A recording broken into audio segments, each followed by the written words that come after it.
Good afternoon, good afternoon. Welcome. I say welcome. I know you don't know what the response is to that, there is none. But welcome to the 2020 US Open Taekwondo Championships. I am Sherman Nelson, USA Taekwondo Minister of Information, and I am here to introduce you to some gentlemen who will come out and present some information to you, and then prepare you for some fantastic final action. Are you guys having a good time today so far?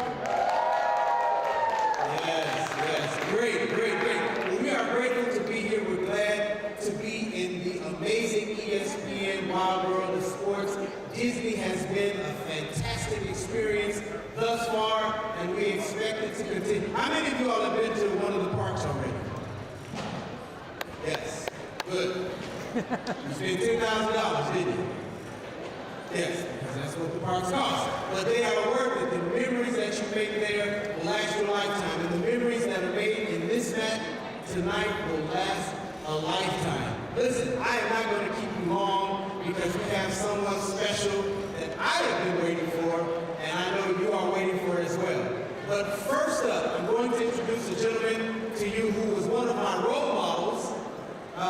He is an Olympic bronze medalist, and he is our Secretary General, Mr. Jay Warwick.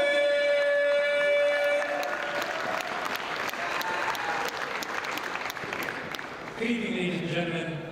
On behalf of our Chairman Board, Don Reynolds, and our CEO, Steve McNally, it is a great pleasure to welcome you to this year's US Open Taekwondo Championships right here at Disney World, the Wide World of Sports. It's an exciting year for all athletes around the world because the Tokyo Games happen later this summer.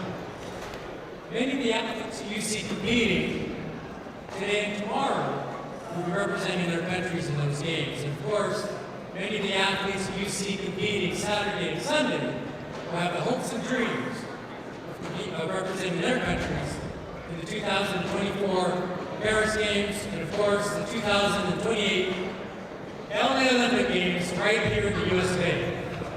So, good luck to all competitors. I want to make sure I thank our unbelievable competition review board from the World Taekwondo. I want to thank our just hardest working group in the world, referees. You guys are fantastic. Thank you so much for everything you do, making this event a success. I'd also like to thank all the volunteers, our medical people. I have to give a shout out to the USAT competition, or USAT tournament committee, and of course our USAT staff team. Thank you so much for coming, everyone. We appreciate your participation in this year's event. Good luck. Safe travels home.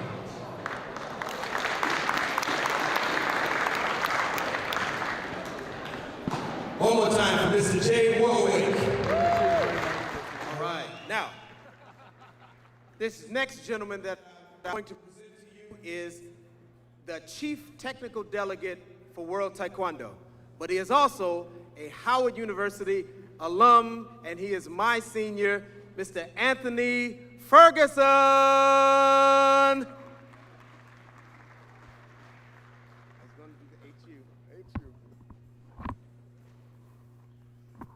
Very good evening to you all.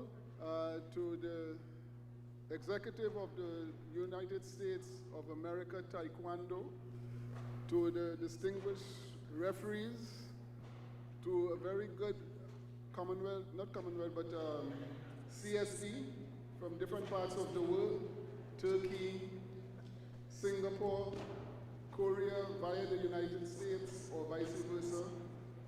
I'd like to welcome all of you athletes, parents.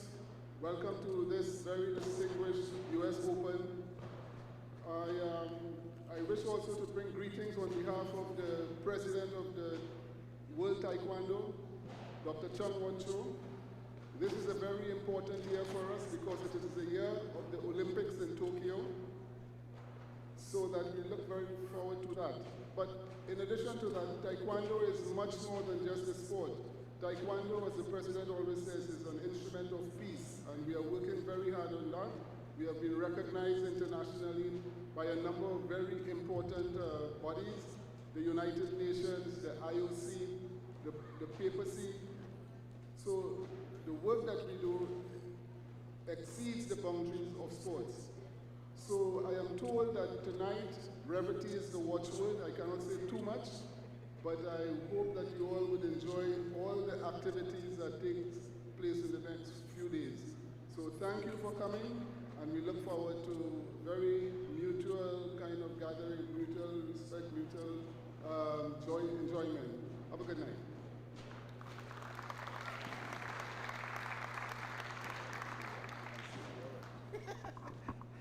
Thank you, sir. All right, so now we get to introduce a friend of a friend. Everybody has a friend of a friend. I want to introduce to you the Walt Disney World Ambassador, Mr. Ken Facey. Hey, this is my friend of my friend. Clap a little louder than that. There you go. Good evening, everyone. How's everyone doing tonight? Good? Excellent. I'm just so excited to be here. See, Taekwondo, I truly believe, is a sport. It's an art, it's integrity, and it's discipline. So, truly, on behalf of the cast members here at Disney's ESPN Wide World of Sports and the entire Walt Disney World Resort, we want to welcome you and congratulate you on being here and welcome you to the 2020 U.S. Open Taekwondo Finals. Everyone ready? Ready to get started? Yeah. We want to congratulate and wish all the athletes best of luck during this epic event. We're so honored to be hosting it. And remember, this week is filled of exciting competition, but above all, to have fun because you are at the Walt Disney World Resort, right? You're at the Walt Disney World Resort, right? So above all, you gotta have fun.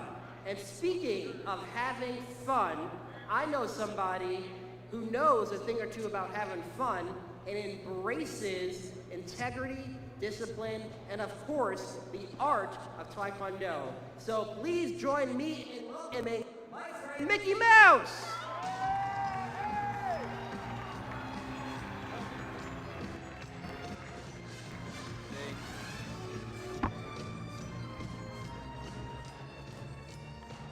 Oh, I'm psyched. For real, though. You are like way bigger than you look on TV, Mickey.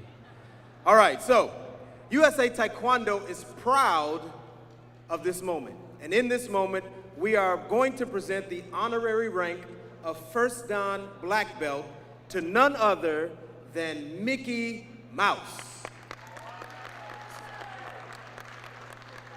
Chariot. Kungye. Yes. Yes. Give it up one more time for USA Taekwondo's newest black belt, Mickey Mouse.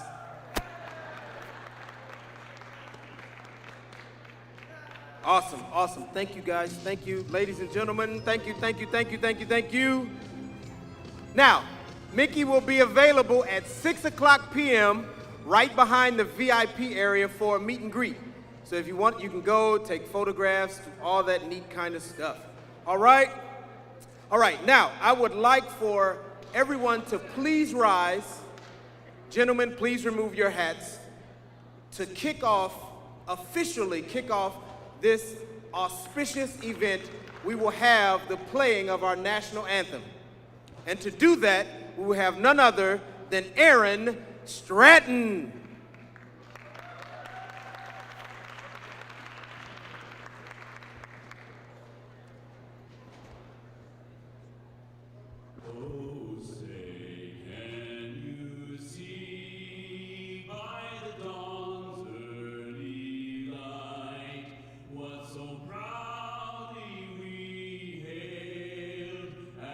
Twilight's last gleaming, whose broad stripes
Thank you, Aaron. Excellent rendition. All right, ladies and gentlemen, we are going, I believe Mickey's coming back out to take a photograph with our officials. I believe Mickey's coming back out. And while he's doing, right after he does that, we will get ready for our first final event of the evening.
And welcome in. This is the 2020 U.S. Open Taekwondo Championships from the Wide World of Sports Arena here in Orlando, Florida. I'm Jason Poos. I'm your commentator. Sherman will join me as well for some of these matches. So glad you're here with us. What a big, important, and impressive event we've had so far today. But we have finals. We have the first 8 finals for you here.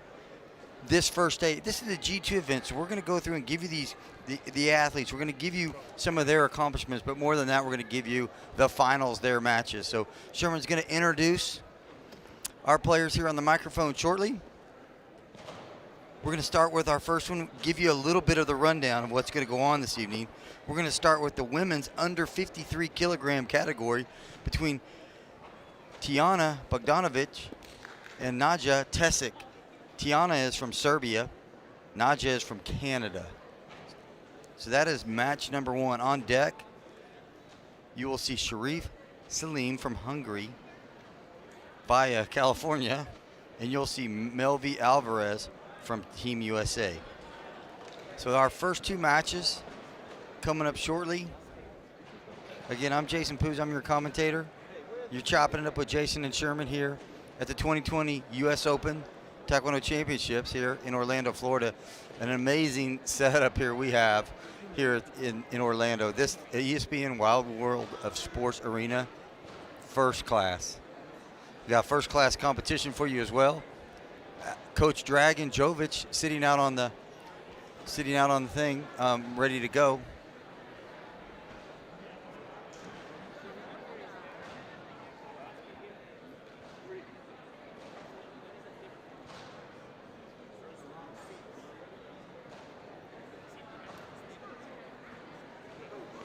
Yeah, Naja Tesic, Coach George Coe at the helm, coaching Naja Tesic.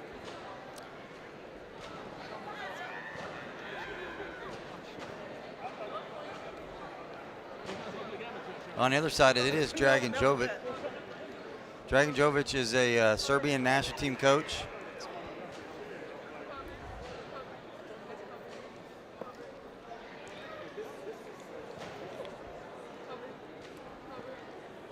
Just waiting on our officials, so don't go anywhere. I'll give you the rundown of the matches to this point. On this first night of the 2020 U.S. Open Taekwondo Championships is the women's under 53 kilogram division.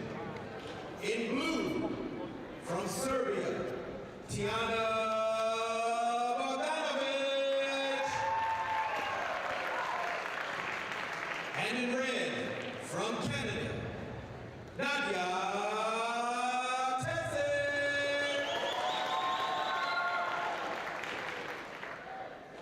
And you heard the introduction. It is Tijana Bogdanovic from Serbia taking on Naja Tesic, I beg your pardon, from Canada. Tijana is the 2016 Olympic silver medalist from Serbia, coached by Dragan Jovic. On the other side, you've got Naja Tesic, who was the junior team member for Canada, now has moved up into the senior ranks, and coached by George Coe. Both athletes have had long days of competition as their brackets have been really solidly packed with explosive competitors. So great day for them so far, but one of these girls that come out to be our 2020 US Open champion. Tijana is our #1 seed here out of Serbia, so she's expected to be here. And Naja Tesic was in the slot to compete against the #3 seed, Aziza Chambers from USA. So I'm not sure. I do know that she took her out in the quarterfinals. Not sure who she got to compete against in the semifinals, but the #2 seed out of Germany, Roxana Noththaft, could have been the one. Either way, we have Tijana here from Serbia on one side. We've got Naja Tesic on the other side. Referees and officials have entered our premier final court. That is the finals court, if you will. Again, I'm Jason Pooh. Sherman Nelson here with me today. See tons of staff. We've got medical staff. We've got Bare Essentials here. So glad to have them here as they provide unbelievable medical attention to our athletes and even our spectators, and of course coaches and officials. And on the other side, our tournament committee doing a fantastic job moving through the event. Finals supposed to start at 5 o'clock right after our thing, and it's 5:19, and we're ready to go. So glad you're here joining us. Just waiting for the athletes to come, testing the equipment here momentarily. You see Dragon Dragon is trying to get them to check their sensors, so the sensors will get put in the headgear, put in the chest protector or the hogu. Talk a little bit about what you're going to see. Again, everything's electronically scored from the feet, so they'll be wearing the sensor socks. They'll be wearing the sensors in the chest protector and, of course, sensors in the head protector. So everything by the feet scored electronically. Deductions chosen by the referee. That means if there is a foul or if there is a penalty, it's going to be the referee will admonish the athlete, and then, of course, the points will be indicated on the other side. And punches are scored to the body only, which are 1 point. So we have head kicks, which are 3 points, and that is just your basic head kick. Your basic body kick, round kick, side kick, cut kick, will be scoring 2 points. A spinning kick, now that's more points. That's 3 points to the body. And, of course, a spinning kick to the face is worth 5 points. So general idea of what we're seeing here. If you're new to us, so glad you're joining us here at the 2020 US Open. This is at the ESPN Wide World of Sports Arena. I'm Jason Pooz, your commentator. Let's get right to it. They've got the athletes ready. We've got Tijana in the blue from Serbia. We've got Naja in the red from Canada. This is our first final in the women's under 53 kilogram category. And we're here on action.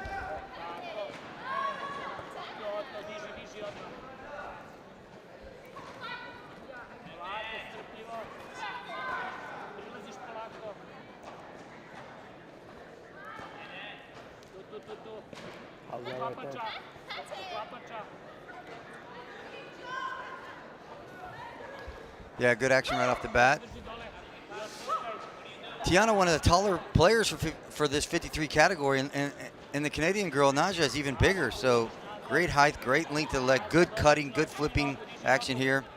Showing good flexibility and good leg control by the Canadian.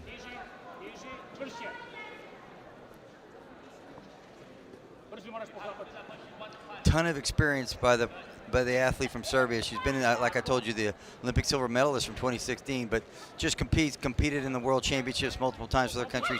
Just travels the world, a professional competitor, if you will, from Serbia, and with a professional coach and Coach Jovic, who's been around forever and has had tons of players. Great punch by Tijana. So Bogdanovic takes the first point on a right-hand punch, sliding in and snapping it to the chest protector, and the judges reward her.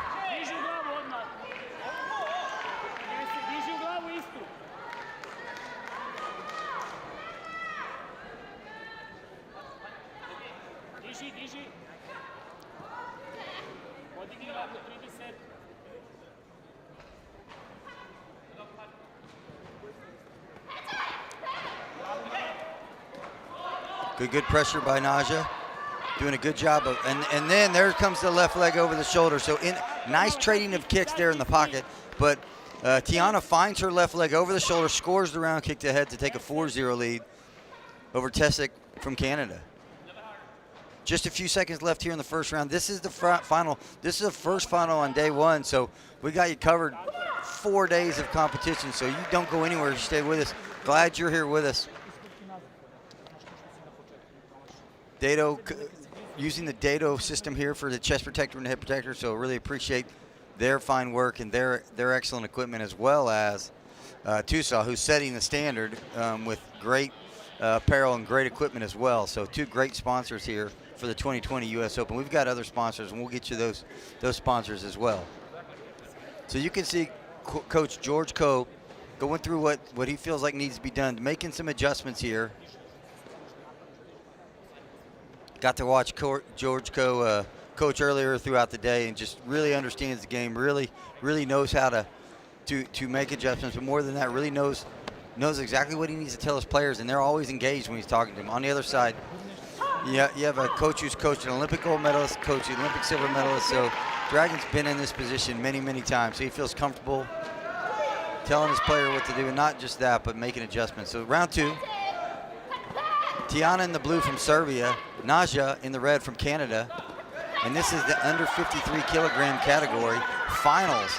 Great over-the-shoulder action again. The yellow line is a warning line, so something you see a little different here is the warning line. So when you get to that warning line, that's telling you if you go much further, you're going to go out of the bounds into the red, and that will be a deduction. So a nice little addition of the yellow warning line here to help the athletes know exactly where they are in the field of play. Good punch. There's a beautiful right hand, sliding almost offensive punch, if you will, from Naja Tessic. Gets her on the board now to take a 4-1. She's down by 3 at 4-1, but definitely got herself on the board and feeling a little more confidence now. Maybe that is a momentum switch that she needs to move forward.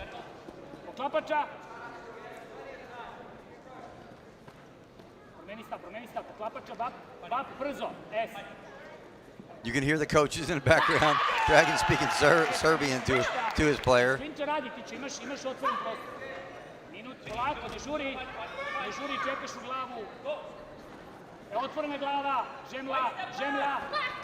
Good, nice front leg by Tiana. Just can't find the Hogu, but let's give a lot of credit to Naja. She makes a nice cover there. Oh, good front leg flip. Very close by Tiana.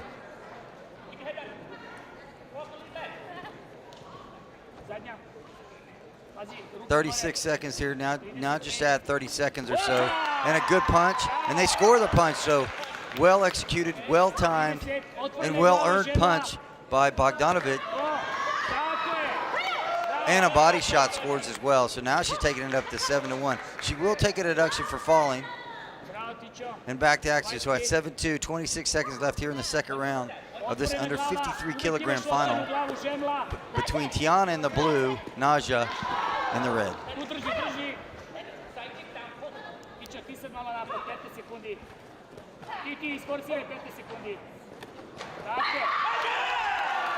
Another beautiful punch by Naja.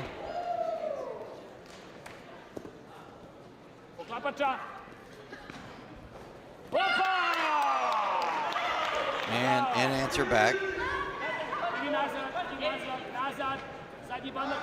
And that's into the second round. There he is. So the Serbian Bogdanovic holding on to an 8-3 lead over the Canadian Tessic. This is the first final of the night. We have plenty more for you. We're going to give you half of them. We're going to give you several. 8 finals here this evening. So final number 1. We're gonna follow it up with the men's under 54 kilogram final following that. So that'll be a fun one. I think that's gonna be an action-packed, maybe arguably the most action-packed of the day. You might get second match here as the under 54 kilogram guys just like to fight. They like to mix it up, and without question they're gonna throw a ton of combinations.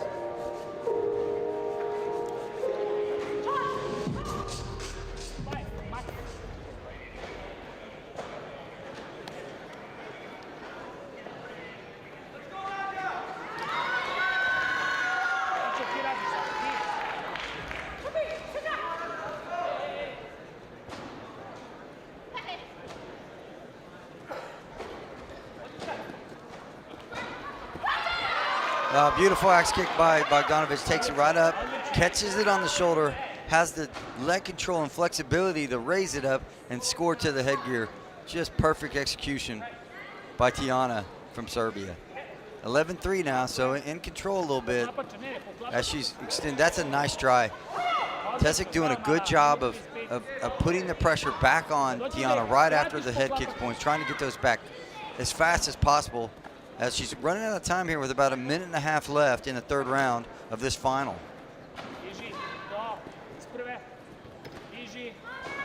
Good pressure here, trying to slide underneath the front leg, but the uber experienced Tijana is able to close the space, kind of shut down that attack, if you will, and get herself back to neutral in a neutral position by getting a break from the referee. So just super solid, smart game management by the Serbian.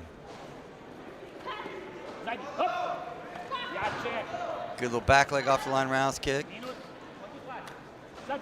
There's the cut and then the flip. There comes the axe kick.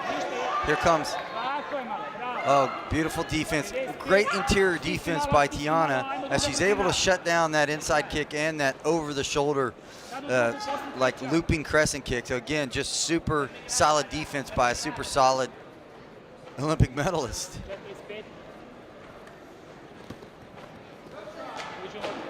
And there comes over the shoulder. And again, the Serbian does a good job of actually literally falling forward on purpose. And what was interesting about that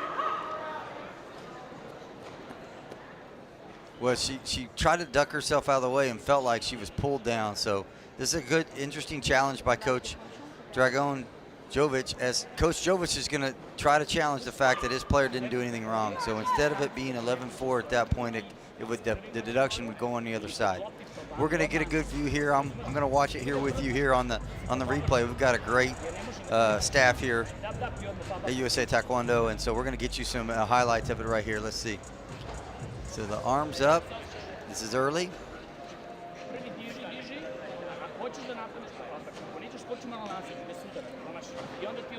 We're going to find it. Don't worry.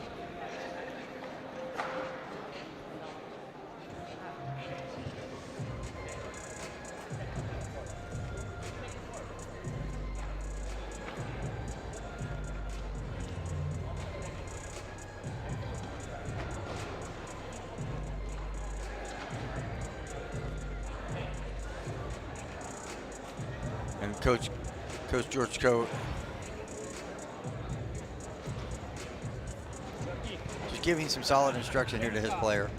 Again, a junior team member just a year ago, he said. So this is a pretty new. This is her first, I think, G2 as a senior competitor. So yeah, first G event for the Canadian. So what a impressive start to her senior career, finding herself just down a few points in the third round against an Olympic silver medalist in Tijana Bogdanovich.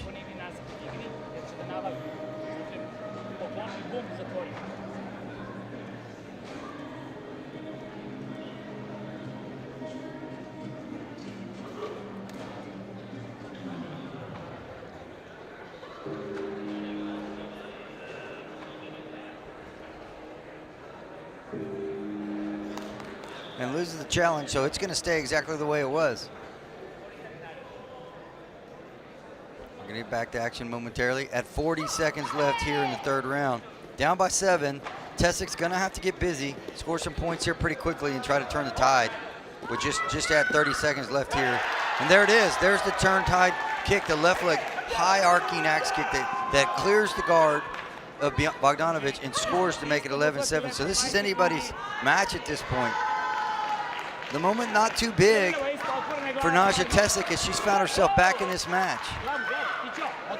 At 19 seconds left, she's going to continue to have to do this.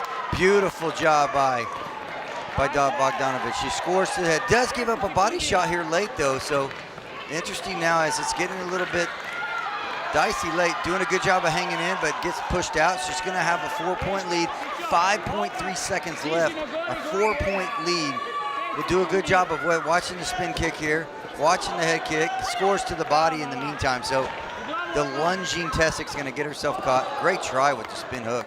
Beautiful effort by Naja Tesic, but it is Tijana Bogdanovich who will come away as our 2020 U.S. Open gold medalist in the women's under 53 kilogram category. So congratulations, Tiana. And Naja Tesic, first G event, silver medal. Can't be too disappointed with that. So congratulations to both our ladies.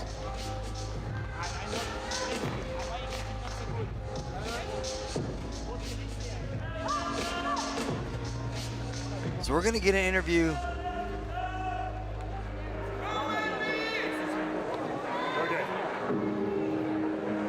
We're hoping to get an interview with our winner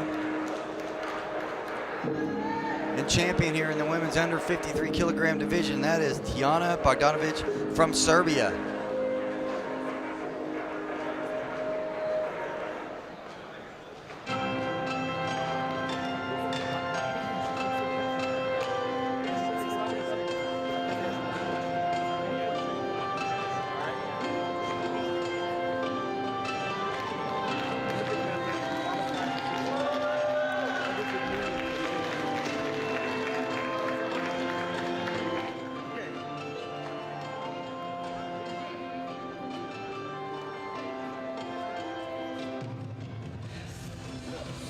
Momentarily, we didn't forget, she's coming.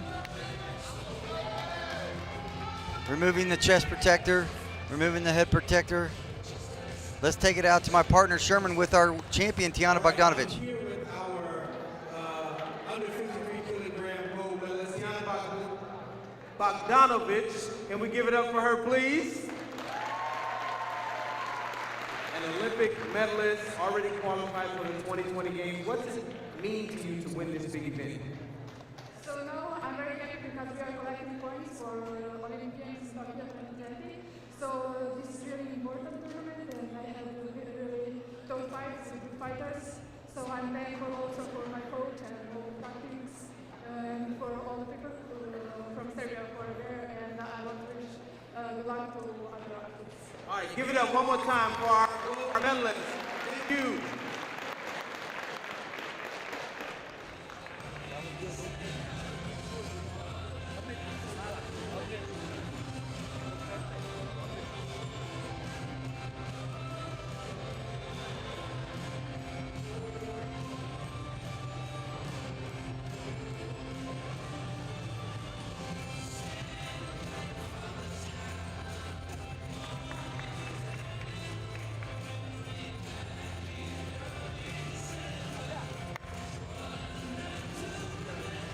Moving right along. Our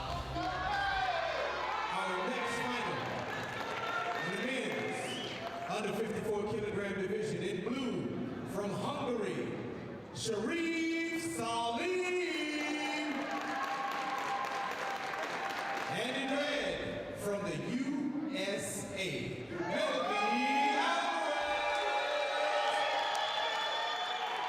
And you heard my partner, that's Sherman Nelson, the Minister of Information, introducing our next competitors, and that is Melvi Alvarez in red from Team USA. On the other side, it is Sharif Salim from the Hungarian national team. He lives in California, trains in California, fights for the country of Hungary. Right off the bat, Melvi Alvarez, a sharp inside roundhouse kick. Sharif Salim comes back with one of his own to take it to 2-2 already.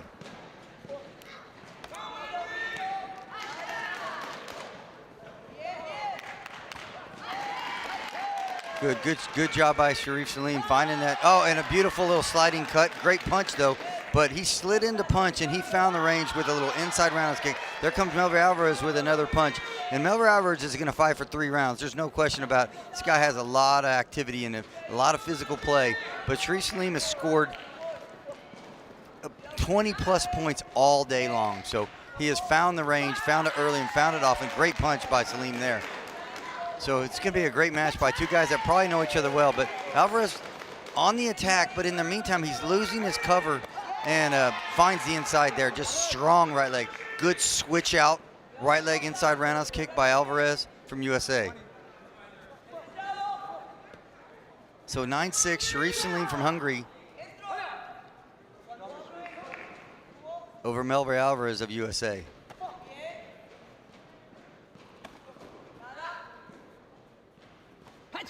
Beautiful axe kick. He brings the axe kick up, kind of delays it, and then hits it, but then hits it again. So and another defensive roundhouse kick. We talked about the way he could score in bunches, and sure enough, Salim's doing it.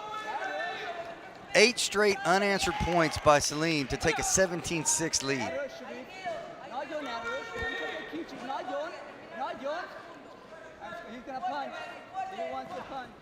28 seconds now, 17-6, Salim over Alvarez.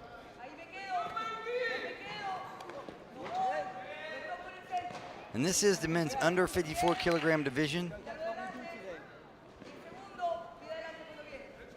Salim from Hungary, Hungary, in the blue, Alvarez. Oh, beautiful back kick. That's going to garner 2 other points, so he's going to be up to 21-6 as he's going to get 2 extra points for the spin.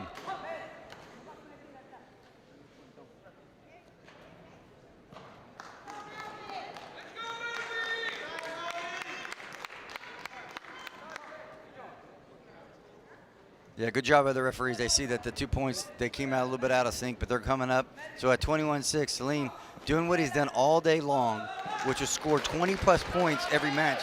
Now he's been able to do it in 1 round. Alvarez is going to have to be careful because he wants to be on this attack the entire time. And there's nothing wrong with being super physical and offensive. But if you're giving up points, rushing in, and your arms are up, and you're just giving up some easy, chintzy points, you find yourself, instead of being the physical player, you find yourself being the chasing player down at this point by 15 points. Sharif Salim is coached by his father, Gurley Salim. Melvin Alvarez coached by his mother, Marina Aguero. So that's so interesting here. Melvin Alvarez is our 2018 U.S. junior team member who competed at the World Championships in Tunisia. On the other side, if I'm not mistaken, Sharif Salim competed on that same team for Team USA. He is now fighting for Hungary. So these gentlemen were teammates 2 years ago, and now they're competing against each other for different countries. Just the dynamics of sport, and we have it here. And a good punch by, and another inside. So doing a great job of trying to turn the momentum early. He does a good job of getting, but then again, runs in a little bit and gets caught. He's getting caught running in with his left arm kind of wide. And so Salim has made him pay as his left arm is sitting up to want to punch. It's not covering the bottom of the chest protector, and Salim is making him pay often with it.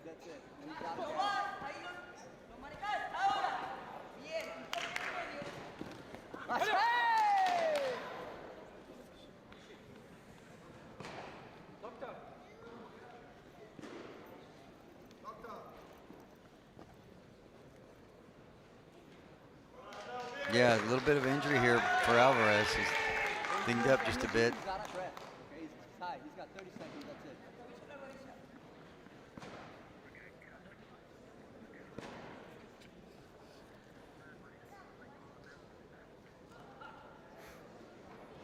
Yeah, Alvarez is a really tough competitor, so if he's down a little bit, clearly a tough injury for a very solid player who just likes to fight.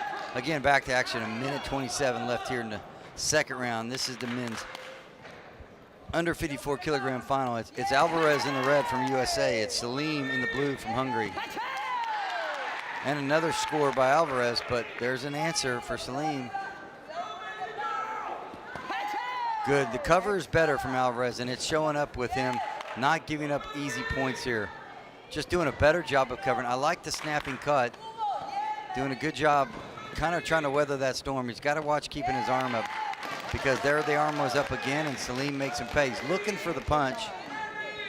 He's looking for the punch, but the problem is he's compressing his body on the tight front leg of Salim. And Salim finds the right leg. Beautiful. Both guys really finding the range here. Salim doing just a perfect job of hitting the body, following it to the good spin there, but that's going to cause him to be down. Now he's in real trouble here, down 21 points. So Salim just doing what he can to score. That they gave the punch, the backing up punch, so that he's up to 22-point lead here, 25 seconds left in the second round. So Alvarez is going to have to get busy, or he's going to be done here early in the finals. Now, this final, they don't have to stop it. You can fight it all the way through. So 33-11, 10 seconds left in the second round. He's gonna come. He doesn't want to come. Come on.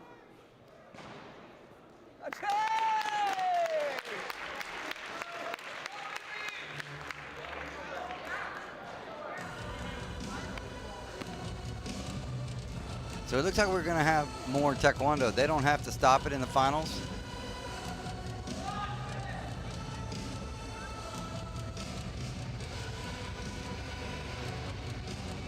So Alvarez will get to continue with his injury. Medical staff going to take a look at Melvi Alvarez too here in the break. On the other side, Coach Gergely Salim and Sharif Salim content to kind of just sit and relax, as he's not giving him a ton of information, doesn't need to.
And you saw it there. That's a injury for Melvi Alvarez. Down by quite a bit, but Sharif Salim does a great job of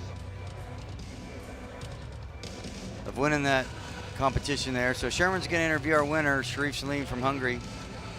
We know him. He's from California, so we're really comfortable with who he is as a player, but obviously not competing for us. So we're going to send it out to our winner, Sherman Nelson and Sharif Salim. Here with our men's champion at under 54 kilograms. Can we give it one more time for Sharif Salim? This is the coolest dude in the game. Listen, congratulations. How does it feel to win a G2 event in the senior division? It feels good. It's been a long process.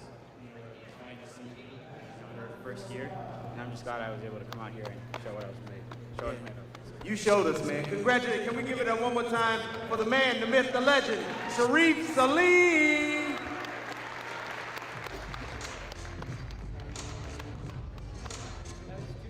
And there it is. That's our second champion here, Sharif Salim. So congratulations, Sharif, on his gold medal here at the 2020 U.S. Open.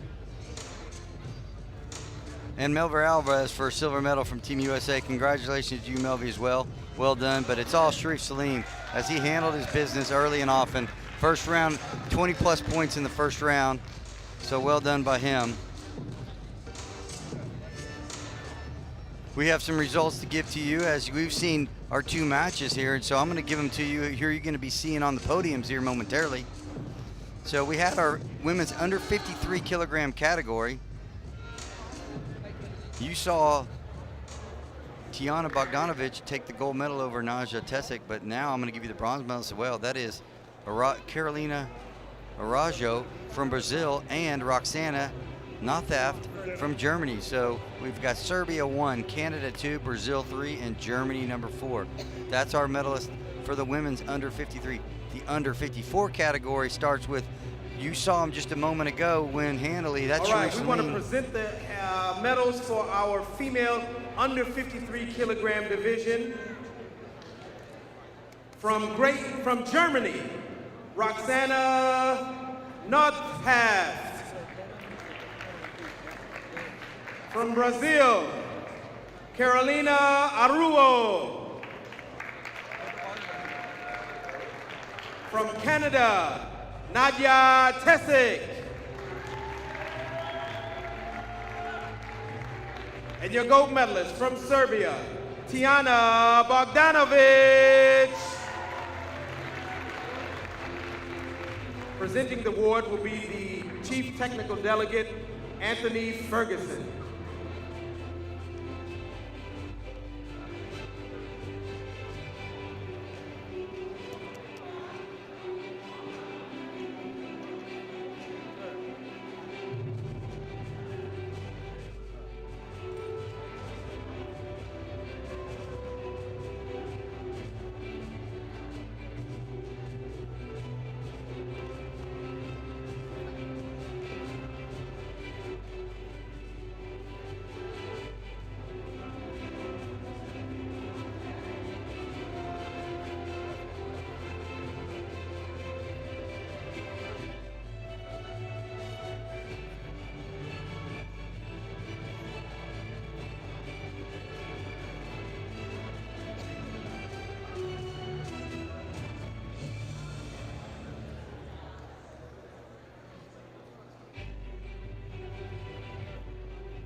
Let's give it up one more time for our female minus 53 kilogram winners.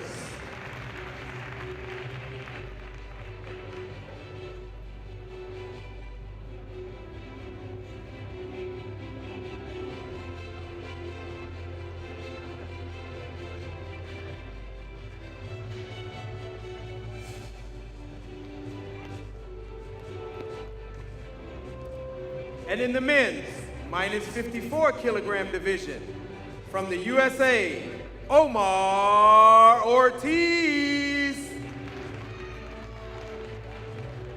Also from the US, Juan Carlos Nozagare.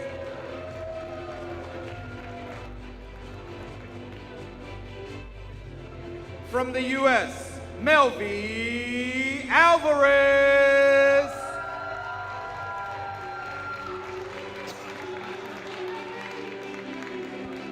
And your gold medalist from Hungary, Sharif Salim. Presenting the awards will be the Chief Technical Delegate, Mr. Anthony Ferguson.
Can we give it up one more time for our male under 54 kilogram winners?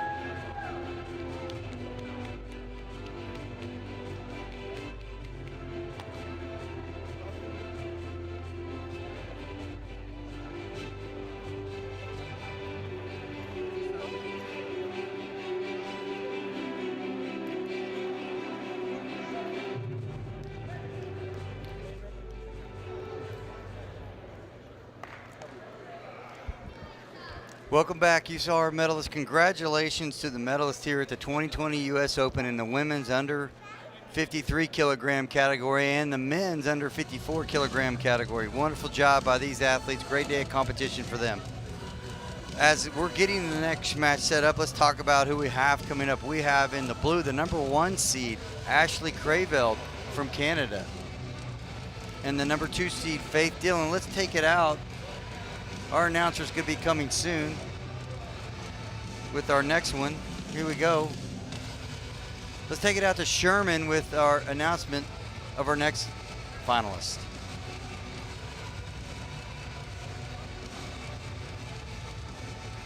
Our next division is the female under 62 kilogram division. And in blue, from Canada, Ashley Crayveld.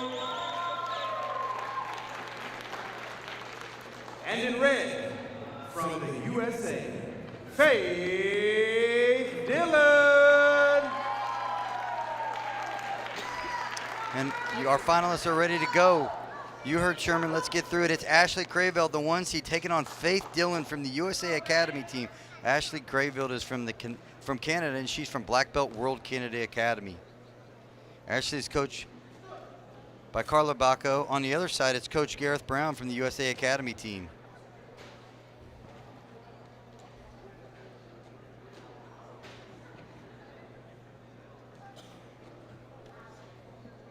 Here we go. So, Faith, a former junior team member for Team USA, and Ashley Crayville's been on the Canadian national team for many, many years. So, a very savvy, seasoned player, taking on one of our youngest players, a very new academy member. As I talked a little bit with Coach Gareth Brown earlier this week, and he talked to me, gave me a little insight of Faith's just been at the academy for a few months and really finding her way through this changing, if you will, of a little bit of a stylistic change.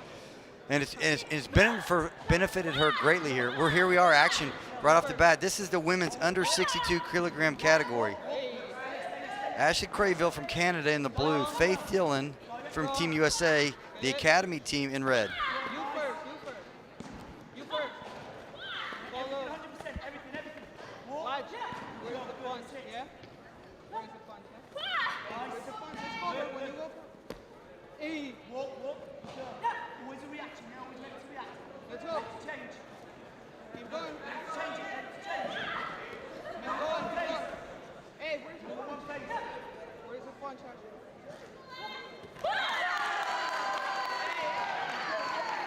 Good, Faith Dillon, solid punch to start off this first round with the first point. Ashley takes it actually over the head of Faith Dillon, so a little bit of inaccuracy there caused her not to get those points. I thought she had it. You see Coach Brown there coaching away, coaching Faith Dillon.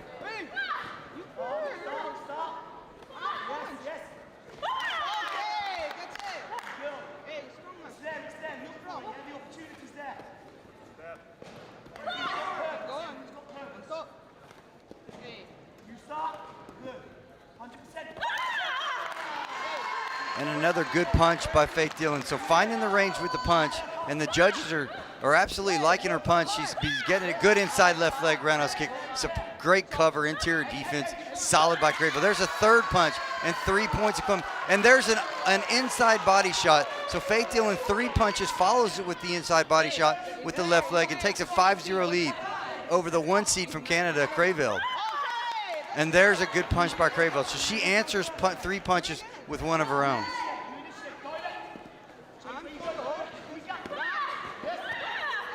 And Faith Dillon, another solid body shot. So finding the range, good punch, and another, but trades punch for kick, and I think Faith Dillon will take that all day long, and she'll take 2 for 1, and she'll get it there.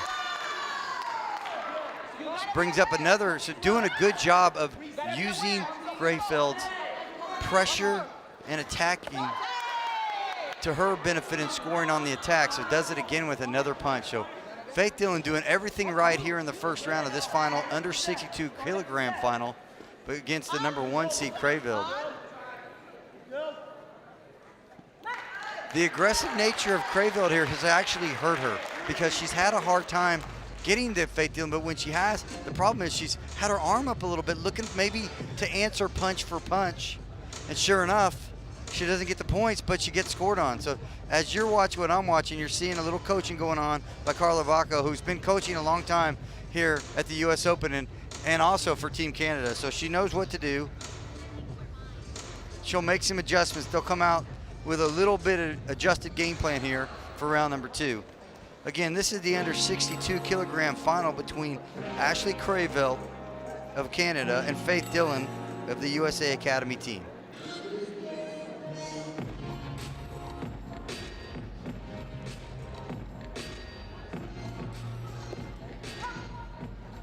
So the name of the game here has been punches in the first round. Faith Dillon scored several body shots, but the punches set those up. So we'll see if they can make an adjustment and stop those punches on the other side. Will Faith Dillon do a lot of the same? Let's find out right here. Second round action. Good try by Crayville. Does a good job of hanging her leg. This is a good challenge here. I think this is a good challenge. Looked like her leg got stuck on the arm, and Faith Dillon might have held it a little bit, and then she fell down, but it's a solid challenge here by Coach Bacco, I beg your pardon, as she's trying to maybe shift some momentum here early in the second round.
So a challenge here is going on, and so they're looking at it, the referees looking at it. We've got referees, and we also have video review referees doing it. So they're doing their due diligence right now, making sure that the challenge is looked at from all angles that we have here with our cameras. Dartfish, our sponsor here, doing the camera work, and the referees are running that system. So appreciate Dartfish and all they do for USA Taekwondo. And of course, our officials all over the world appreciate all the things they do. Long, tireless days for these officials, and what do? If no one talks about them, they did a great job. So really a thankless job, so we can't thank them enough for their hard work and diligence here at our 2020 US Open. Here we go, we got some action for you right here. So let's see, so they're gonna get tied up, and here's the tie up, and then she hooks, this should be accepted in my opinion, and the reason why I felt like that, Faith Dillon actually hooked a leg with her arm, and that's why she fell. So we'll see if the referees agree, but that's the view, great view by Casper and Wiggins. Great job, guys. You see it just perfectly there.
Back to action here. This is second round, so they're going to leave it at 11-2, so here we go. Good defensive roundhouse kick. Good little cancel there by Dillon. Crayville doing the same. Good follow by Crayville. Does a great job of lifting her leg, clashing with Faith Dillon, and bringing the opposite leg across. Looks like that's sort of a strategic change as she's going left to right, then right to left. That's another good punch. Wow, could have scored easily for Dillon. Just well timed, so really timing the punch. Good covering. Interior defense by Dillon been solid. The left arm's been a great over the shoulder kick. There's the contact to the head by Crayville, doing a good job of changing the launch angle, finding the headgear, finding the space, and gets it up to 15-6 now. But Dillon does a good job when she's crashing down, does a good job of lifting her leg inside, scoring that little inside body shot. We like to joke and call it a Wiggins, but what it is, it's effective. Good follows, but Faith Dillon doing a good job of closing space, just compressing the chest gear to chest gear so that those head kicks can't touch her headgear, and does a good job of rolling away from the swinging leg of Crayville. Good punch by Crayville there, takes it to 15-7. So really, really solid action here in the second round. I like Crayville's follow here. She's doing a good job of clashing with the front leg to front leg, and then following. And now 15-8. So Crayville finding the range on her punches here in round number 2. Good roundhouse kick by Crayville. Just hits it, and actually it scrapes off the chest protector to the chin of Dillon and gets 3 points. So she's finding a way to score, and it's been all secondary and tertiary kicks here with some solid punches mixed in for Crayville, I beg your pardon. Good cover by Dillon. Dillon a little complacent here in the second round. Started off strong, started off going forward and punching, and now has kind of settled in here late in the second round, and Crayville has definitely changed his momentum and has swung solidly to the side of the Canadian. Good probing side, good punch by Dillon, and it's going to get a point there. No, actually doesn't, I beg your pardon. Good over the shoulder kick, scores it. So she brings her leg over the shoulder. Yeah, there's going to be a deduction come up because she held and the leg comes over. Coach Bacow has already lost her card, so that's going to take it to. That'll change this here just a bit. So it's 16-13. Oh, beautiful front leg hook kick. Wow, it doesn't score. Great. And a deduction for kicking after the break. Unfortunate for Dylan as she hits the headgear with the front leg. Doesn't get the points and in return gets a deduction for kicking after the break. So unfortunate for her. Great match here between Crayville from Canada and Dylan from Team USA, the Academy Team USA. On deck, we've got the men's coming up, the men's under 58 kilogram category between Jesus Tortosa Cabrera from Spain taking on Jack Woolley from Ireland. This is the under 62 kilogram division between Crayville from Canada in the blue, Dylan from USA in the red. Carla Bacco, I beg your pardon, coaching Ashley. On the other side, Gareth Brown coaching Faith. So 16-14, anybody's game here going into the third round. First round goes to Dylan. Second round, without question, is going to go to Bacco.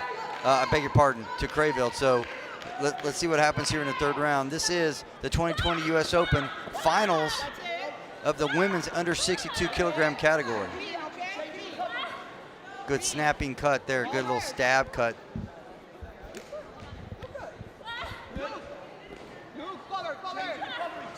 Good punch and swings the arm wide, shows the judges that that's a score and does, and gets the point. Dylan got a little overextended there, and what happens, she falls forward, so he falls into that punch. This is where Crayville did a good job in the second round of kind of overwhelming Dylan once she got to the inside and got Dylan a little bit on her back foot. A little off balance, and the next thing you know, points started coming up in bunches for Crayville. Again, Crayville the #1 seed, so been in this position before in these finals. Can't be a 1 seed here in this competition and not have been in the finals of multiple events.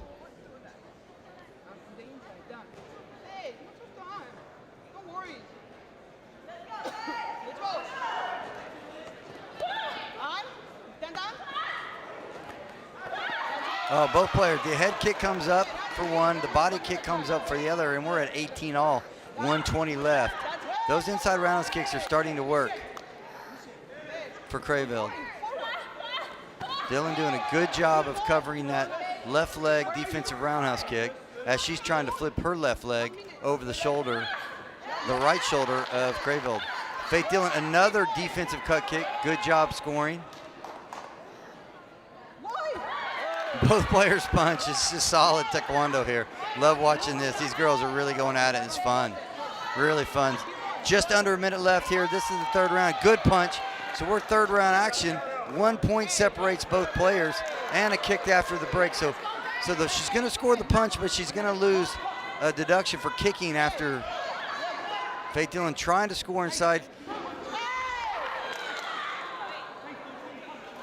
Both players received a deduction for grabbing, so that's sort of a play on, if you will, as both players are willing to accept the good try on the back kick, but gave up a point in the process. And a push. And a push, and she pushes her out. A good punch there by Dylan. So now we're at 24 all, so beautiful punch by Dylan. This could go either way. 30 seconds left, tie match. Who can weather the storm of the other? That's a good try on the back kick, just not executed. A tad bit late by Dylan there. 20 seconds. Slide back around. Good follow axe kick by, and another. I like these follow, and it scores. She is able to take it through the guard, if you will, of Dylan. Both players punched there, no points. 13 seconds left. Crayville clinging to the 1 point lead. Dylan trying to find the distance. Scores the punch, ties it. Scores a defensive cut kick. Takes a 2 point lead. Scores an inside. That's a deduction. So those points are going to have to come off. And they don't come off. They're going to keep them there. Dylan scores again. Oh, again, it's 32 all. And we're going to go to overtime at 32-32. What a match between these two incredible athletes. Dylan doing everything she can to hold on, but Ashley Crayfield will not be denied. Scores just under 3 seconds left here in the third round to take it to 32-32. What a match. What an amazing match by two amazing athletes. Bonus Taekwondo here at USA Taekwondo's 2020 US Open. We have a barn burner.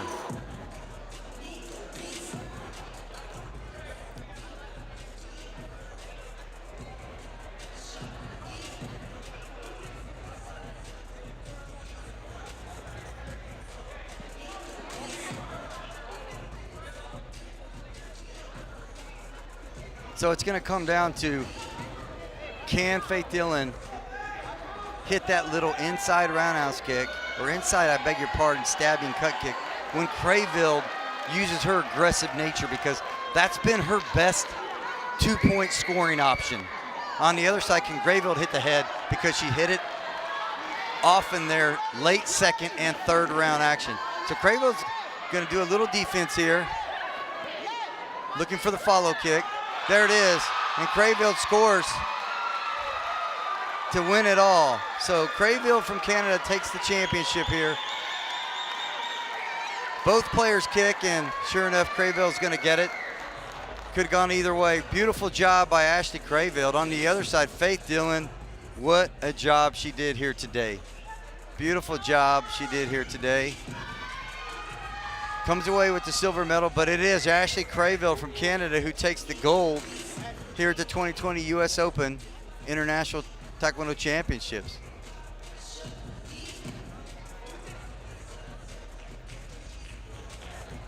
Emotional Ashley Crayfield with her coach.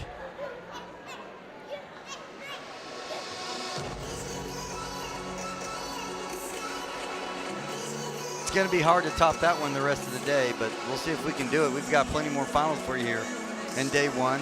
Let's go out to our champion here from Canada with Sherman Nelson, the Minister of Information. It is Ashley Crayfield. All right, I'm here with our under 62 kilogram gold medalist, Ashley Crayfield. All right, so Ashley, thank you for you and Faith for providing the most exciting match we've seen today. What was going through your head when you got to overtime? Just basically trusting myself, trusting my coach in the game plan, and just not having that doubt, just going at it like all in. All in. All right, give it up one more time for our under 62 kilogram gold medalist, Ashley Crayfield. Congratulations, Ashley Crayfield, on her gold medal here at US Open 2020 at the ESPN Wide World of Sports Arena in Orlando, Florida. But Faith Dillon breaks onto the scene with a silver medal in overtime. Very impressed with Faith Dillon and her ability to come out and fight an exceptional match. Congratulations to both those fighters. Well done. Let's take a quick timeout, come back with our next final in the men's under 58 kilogram category momentarily. This is Jason Poos. This is the 2020 US Open Taekwondo Championships from the ESPN Wide World of Sports Arena in Orlando, Florida.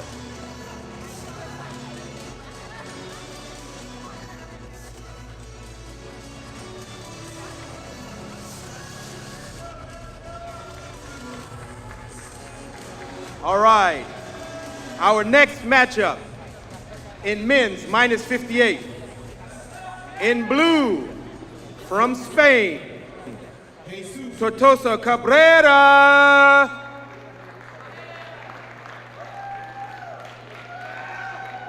And in red, from Ireland, Jack Woolley. We have our finalists here in our final ring. This is the men's under 58 kilogram category between Jesus Tortosa Cabrera from Spain. He's in the blue. He's taking on Jack Woolley in red from Ireland. And I've been noted to remind everybody, this could be an Olympic semifinal or final, as both these players are Olympic ranked in the top 6. So both players have punched their ticket to Tokyo already, and now they're working on those all-important seeding points. Look at that, Jack Woolley already scores. And Jack Woolley's probably been the most offensive fighter of the day as far as scoring points. Just when I say offensive, I mean productive offensively. He's scored in bunches. He's averaged over 30 points per match. So one of the most active fighters and productive, efficient fighters of the tournament by far. On the other side, Tortosa just been here, done that. Tortosa, Olympic ranked number 2 in the world. So we have the best of the best here at our U.S. Open, and it's showing here. Woolley clinging to this 2-0 lead.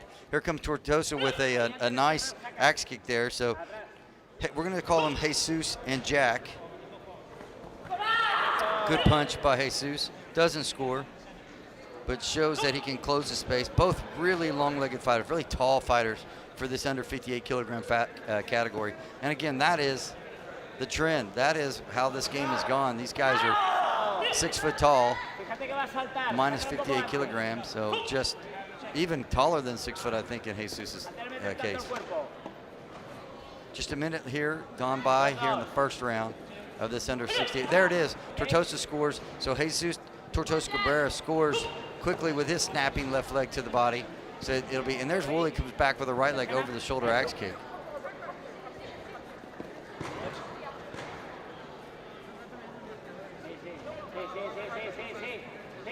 Good pressure, oh, nice try. Both players doing a good job. That's a nice back leg off the line. Twice in a row by Jesus. Doesn't get the points, but showing some versatility there as he comes back with after front leg, then hits the left leg. There's Jack Woolley. That's what he does well. He keeps his leg in a good position, knee nice and high, and is able to bring it over the shoulder of the unsuspecting Jesus to score that nice little punch. But in the process of that punch, there's that in tight pressure front leg roundhouse kick that scores so often in this sport, so often that we give it a nickname.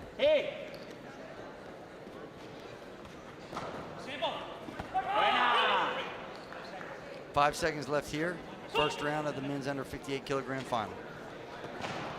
Woolley doing a good job of kind of keeping off the charging Jesus. Jack Woolley's going to hold on to a 1-point lead after round 1. And again, I'd be remiss to remind you, both of these players are ranked top 6 in the world. One is ranked number 2 in the world, and Jesus Tortosa Cabrera on the other side is Jack Woolley, who's ranked number 6. What does that mean? That means the top 6 in the world, they're already qualified for the Olympic Games. They're going to compete in the 2020 Olympic Games in Tokyo for their countries. That a lot of work, a lot of travel, a lot of time, and a lot of success has to go into that for those guys to be able to come out and already be qualified. So now they're working on those all-important ranking points to seed themselves in the Olympic Games. In the process, perfecting their craft, if you will. And so that's what they're doing here at the U.S. Open. But that's what we have here. We have the best of the best here at the U.S. Open. These are 2 of the best in the world fighting out right here live for you on day number 1 of the 2020 U.S. Open Taekwondo Championships.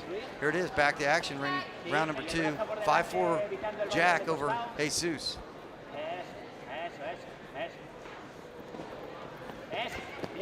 It's nice snapping, beautiful job. Just brings his left leg up, changes it from a cut to a front leg hook kick, and scores to take it to 5-6. So Jesus making a nice little adjustment from the cut to the front leg hook kick and scores it. There's Woolley with a punch, gets smothered perfectly by Jesus.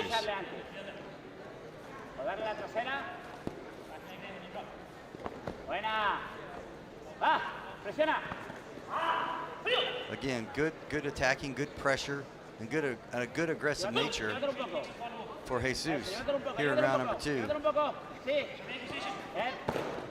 Oh, beautiful job. He gets spun around by Woolley. Jack Woolley, what does he do? He follows that and scores. Jesus Cabrera comes back with his own inside roundhouse kick to the backside to score to make it. There's a nice punch.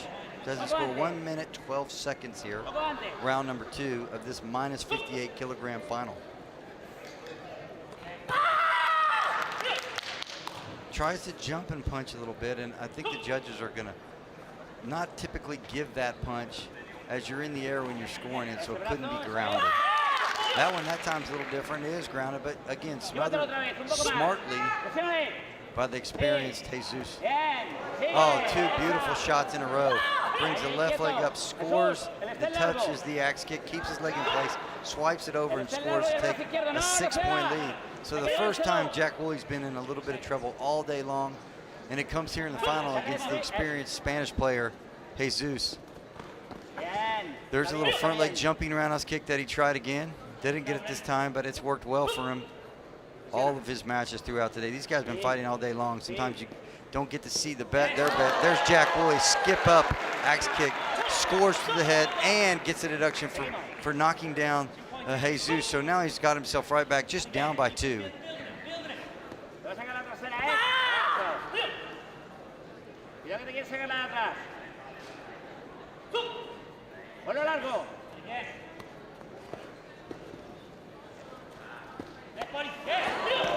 A nice try by Woolley.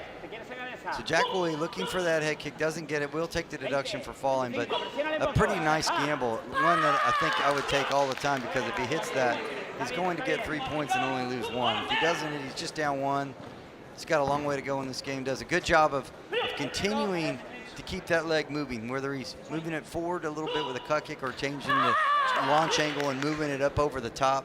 But definitely does a great job of just moving his foot from different angles, different sides. Good punch coming up. And look, Woolley did it again. This time he gets his own compressed roundhouse kick with the front leg. So Woolley back to a 1-point lead now. So multiple lead changes here in this under 58 kilogram final. Oh, that's a nice punch by Jack Woolley. Doesn't get the points again. Jesus does a really solid job of just closing the space down. So good round for Jack Woolley as he comes out 1 point up, gets down 6, fights his way all the way back to take that 1-point lead back going into the 3rd round, and did it all different ways. Not the same front leg, just over the shoulder face kicking. He did the body shot, the head shot, the back leg roundhouse kick, the front leg roundhouse kick. So showing great versatility here. And what does he do? He comes out and he finds himself up 1 point, 15-14 going into the 3rd round.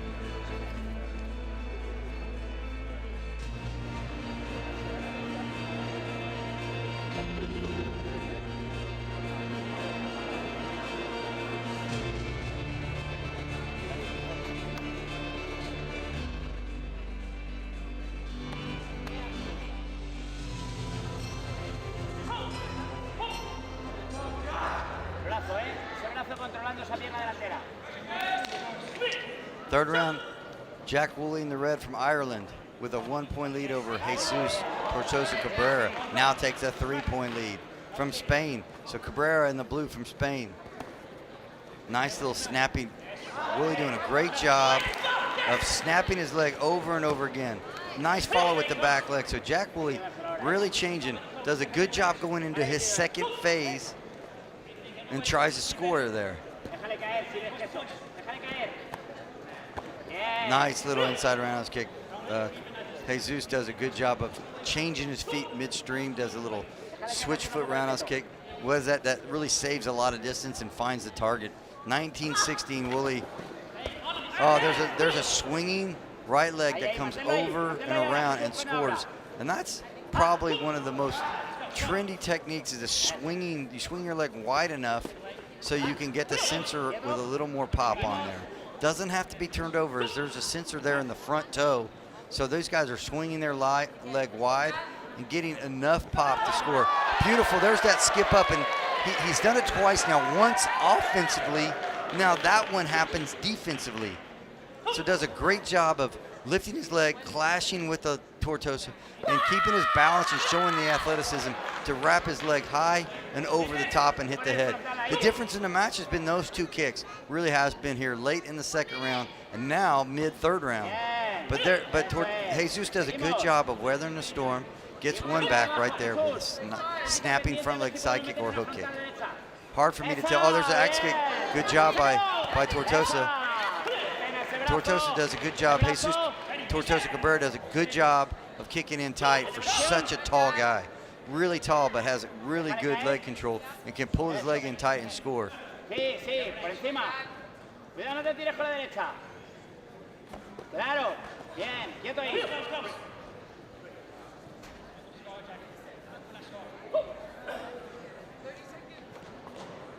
derecha, okay? 2-point lead, anyone's game here. 30 seconds left here in the third round. Jack Woolley from Ireland with another point for a punch. So Ireland, Jack Woolley scores a point to take a 3-point lead over Jesus Tortosa Cabrera. Sneaky right leg that takes it over the shoulder. Good job by Tortosa of head sliding out of the way last second. 13 seconds left. It's a 3-point lead.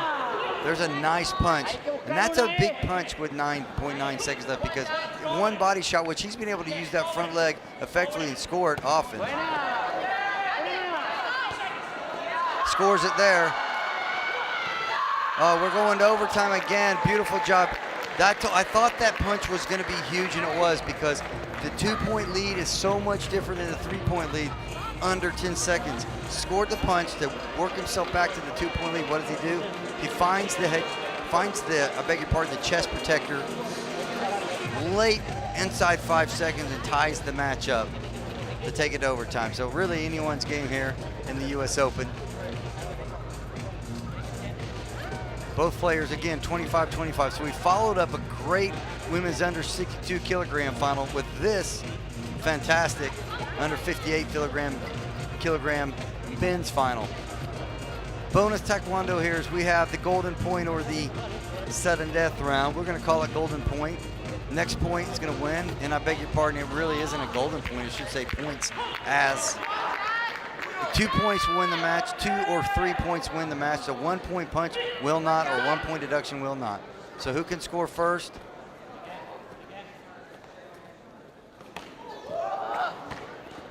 Both guys looking to the front leg to change to the back leg to try to score that back leg, as it's just an awkward movement. Really close there. And a good smother there by Jack Woolley. I thought he was a little bit overextended. Did a good job of smother, getting himself back to neutral so he can get his balance up. There's that skipping up motion. Good job by Jack Woolley. Doesn't get him out of bounds. Jesus Tortosa Cabrera does an excellent job of rotating back to the center of the mat of the ring here to get himself back to, again, him back to neutral. So tons of touches going on. So this is going to be anyone's match. I can't see who's got touches, who doesn't. Maybe neither have a touch here at this point. 14 seconds left.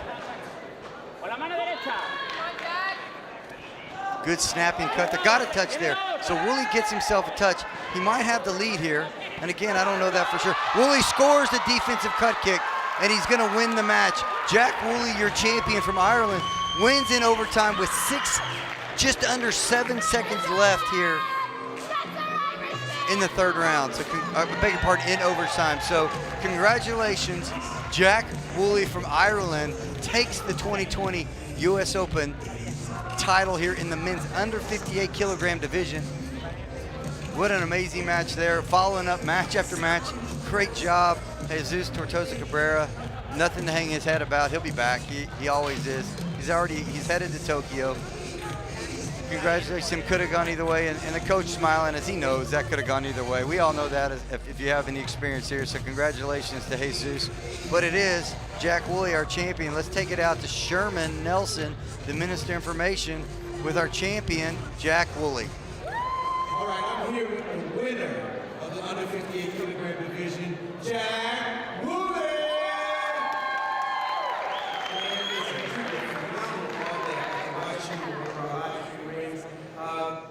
What's it like fighting against another top 8 athlete in the world at this kind of tournament? I use it as experience. I like to come to these types of competitions and build up experience, get mat time. Then when it gets to Grand Prix level, then we can really properly go at it. So me and Jesus have fought 7, 8 times now. It's all the same. Last year we fought in the US Open final. Jesus won. This year I've been to the US 5 times.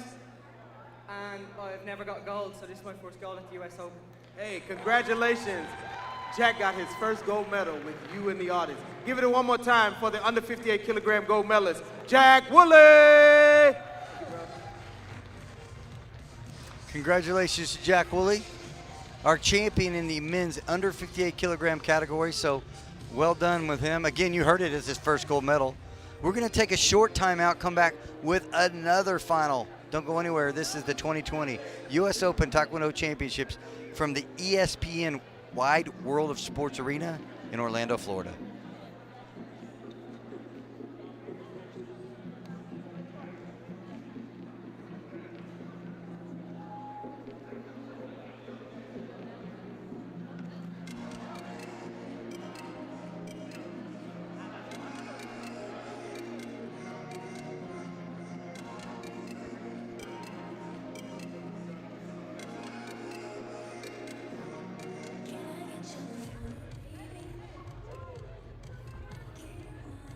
All right, and now for our medal presentation.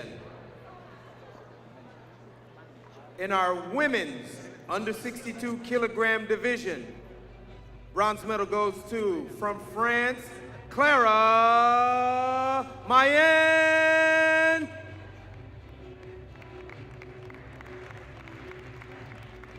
Other bronze medal from Canada, Sophie Nicholson. Silver medal from the USA, Faith Dillon.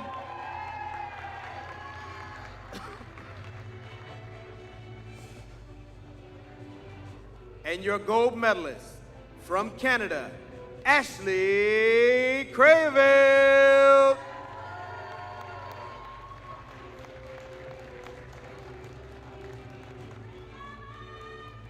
Presenting this award will be Mylin Kui, WT Council Member and Competition Supervisory Board Member.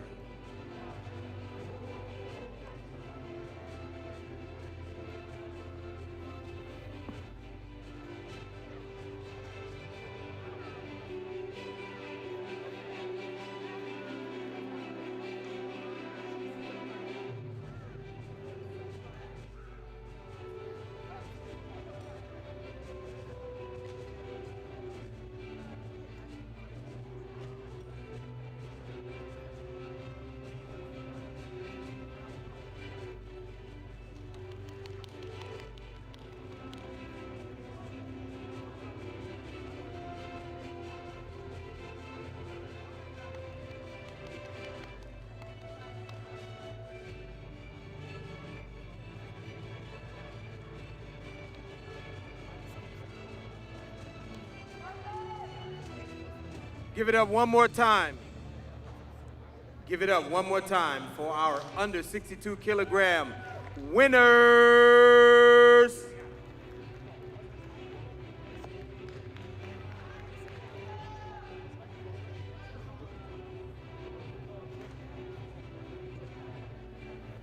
All right, the medalists in our men's under 58 kilogram division.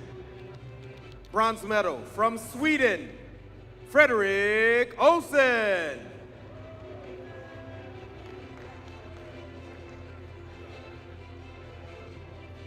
Bronze medal from Spain, Adrian Vicente Junta. Silver medal also from Spain, Jesus Tortosa Cabrera. And the gold medal goes to, from Ireland, Jack Woolley.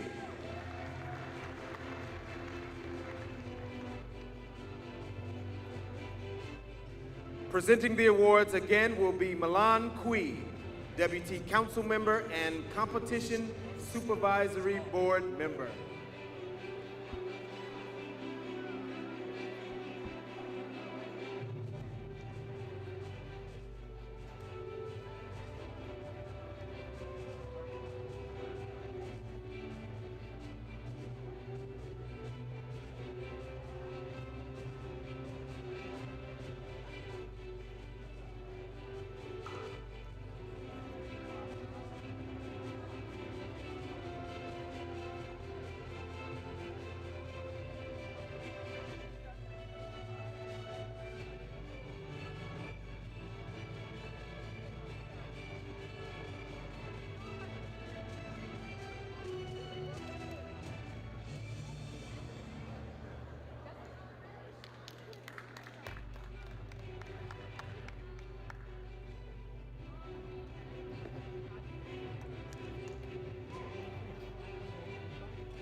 All right. And now, in the senior female under 73 kilogram category, in red from France, Estelle Vanderswam. And in blue from Serbia, Melissa Mandic.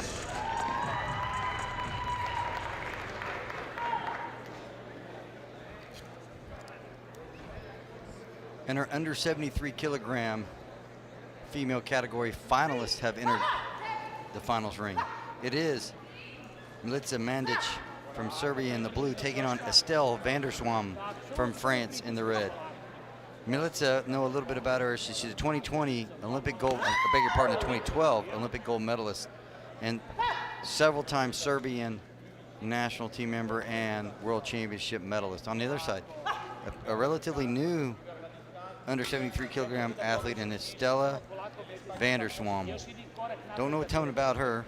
We do know that it's Dragon Jovic, the coach for Milica. On the other side, Estelle's coach is Alonso Rosendo, coaching for France. World-class coach who's been, both these guys, world-class coaches that have been all over the world coaching at the highest level. So this is the female under 73 kilogram category. Good back leg off the line by Milica. Doesn't score because the cover of Estelle is just solid there. Nice little flip over roundhouse kick. Good, there's a good punch, but there's the in tight roundhouse kick. Nice tight follow round kick to the head to take a 5-0 lead. So it does it both with the right leg and does it with the front leg, but does body and head. There's a nice little hanging one as well.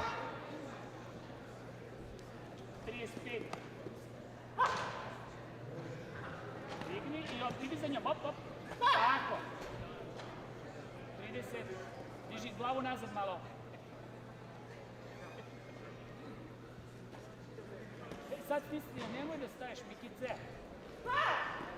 Idi dalje, nema razlog da se vraćaš. Poklapača, poklapača. Good try by Milica there, just looking for that back leg, kind of defensive roundhouse kick, almost Patachegi roundhouse kick from the old days there. Ništa, nemoj da radiš. Tako, i opet skoči nazad, dobar. And this is going to be tough for Estelle Vanderswam, and the reason why is this pace really benefits Melissa Mandic. She's got a lot of experience, doesn't need a ton of action to score, very efficient, gets a few points up, and she's very content to sit back, play a little defense here, look for some spots to be efficient with the front leg, and add to the lead without expending a ton of energy. So I think there's going to have to be a change. Of course, Coach Rosendo there is going to make the adjustments necessary, as he is 100% a world-class coach that's been around for at least 10 years now.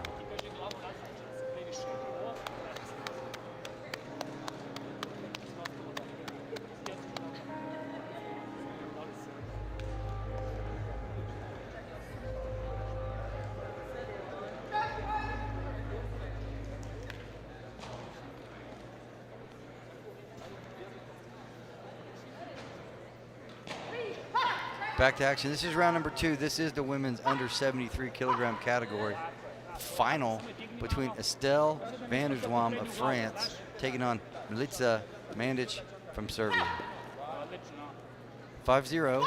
So Mandic doing a good job of managing the space, looking for that defense I talked about. Real comfortable playing a sneaky offense occasionally, but welcome to play the counter game, and we'll do that at a high level. Samo glavu nazad kad ti kažem to, da nekine to prednjo ponosi. Ušio, zadnja da to Mico. Cimni.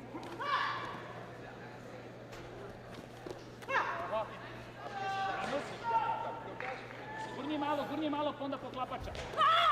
Ništa. Just a minute left here in the second round, so a little slower paced action here from the last 2 matches. And again, the super efficient and very experienced Milica Mandic controlling the match at this point. A 5-0 lead. There's a nice punch coming in from Estelle. Estelle earns her first point here, gets herself on the board about 35 seconds into this second round. I beg your pardon, a minute 35 into this second round. So just 30 seconds left or so. A nice over the shoulder, stretches the front leg out slowly and then snaps it up to the back of the head and scores really cleanly. So adding to her lead now up to 8-1, 10 seconds left in the second round.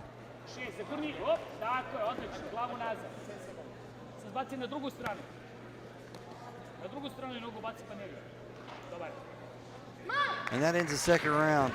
Milica Mandic holding on to an 8-1 lead over Estelle van der Zwam.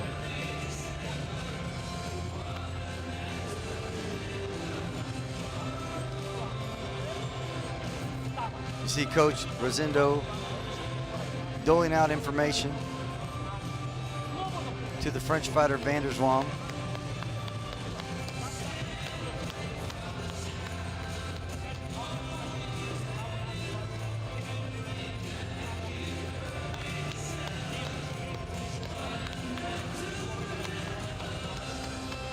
On the other side, Coach Jovic giving his player advice and cooling her off here before she enters the ring for her third and final round here at the finals here. And it couldn't, honestly, we've had 2 overtime matches. It might not be the final round. Back to action. This is the third round, under 73 kilogram category between Milica Mandic of Serbia in the blue against Estelle van der Zwam of France in the red. 7-point lead for the Serbian. Good pressure by van der Zwam there. Got to follow those kicks. A little slow on the follow and almost got tagged right to the head with the front leg by Mandic.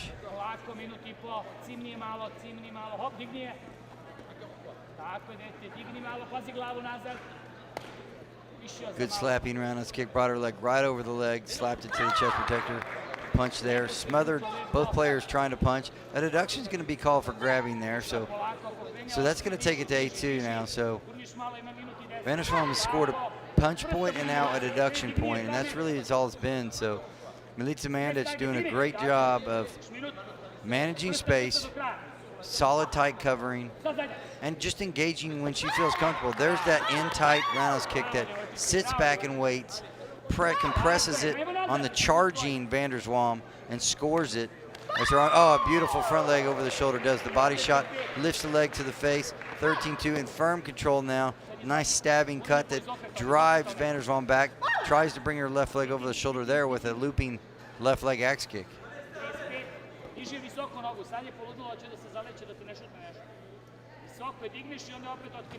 Solid cover there by Mandic, just really understand. There's that in tight again, finding the range with this little in tight compressed front leg roundhouse kick when the French player tries to come with a lunging, a punch attack. So maybe the trendiest point right now in this game is this little inside roundhouse kick when they're lunging in a punch, because the offensive punch, if you will, has become so scoreable. And that's going to end the match 15-2. So a kind of a casual win, if you will, for Milica Mandic, but she does exactly what she came here to do, and that's win this championship, and does it in convincing fashion. So Milica Mandic with a gold medal for Serbia. That's their second of the day, so congratulations to Coach Dragan Jovic and his player, Milica Mandic. We're going to send it out to an interview momentarily with our champion and our winner. So glad you joined us here. This is the 2020 U.S. Open. We are live at the Wide World of Sports Arena here in the ESPN area. So cool. And we're in Orlando, Florida. It's on the Disney Resort, so if you haven't had a chance to check this place out, you got to see it. So beautiful. First-class facilities. We have our winner. You see her. She's coming out there. Let's take it out to Sherman Nelson, the Minister of Information, with our champion, Milica Mandic from Serbia. All right, I'm here with the under 73 kilogram gold medalist, Melita Mandic. Can we give it up? All right, congratulations. Listen, I know you're getting ready for the games. What does winning this tournament mean to you? Well, thank you for everything. I just love to come to US Open, really. It's always a good experience. Everybody's so nice, and fights are always good, really. This is just for me enjoying, and we are preparing for Olympic Games, of course. All right, well, we wish you the best. Give it up one more time for the under 73 kilogram gold medalist.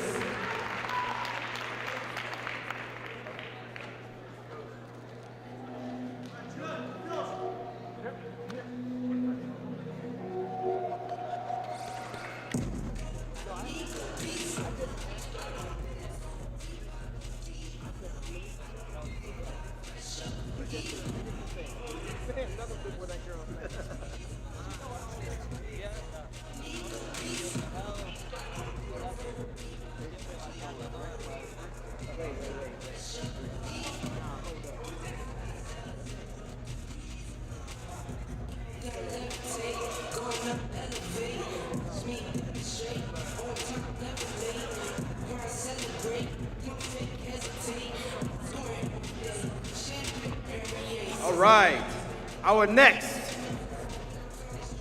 final coming to you this evening in the men's under 68 kilogram division. In blue, from Uruguay, Federico Gonzalez.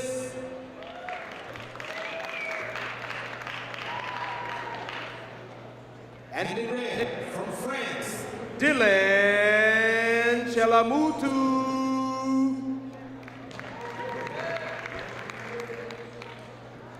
And this is the men's under 68 kilogram category final between Federico Gonzalez from Uruguay taking on Dylan Chelamutu from France. Dylan Chelamutu is coached by Alonso Rosindo, and I don't have the name of the Uruguayan coach, but as we get started, Chelamutu has been around, has been on their national team, and has been at the World Championships, has won international medals. On the other side, I'm not super familiar with Federico Gonzalez, but I did watch his semifinal fight, taking on a solid USA player in Aiden Rivas, and won it in the last 20 seconds, so could have gone either way. But one of the shorter fighters in Gonzalez out of Uruguay, but he's been able to score and really fight his style. 1 point on the punch already for Chelamutu.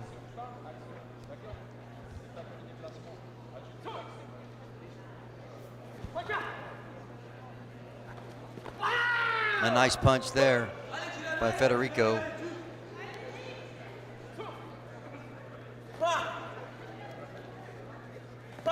Good snapping cut, scores that snapping cut, found the range, used his length and hit the shorter Gonzalez right to the midsection there to take the 3-0 lead.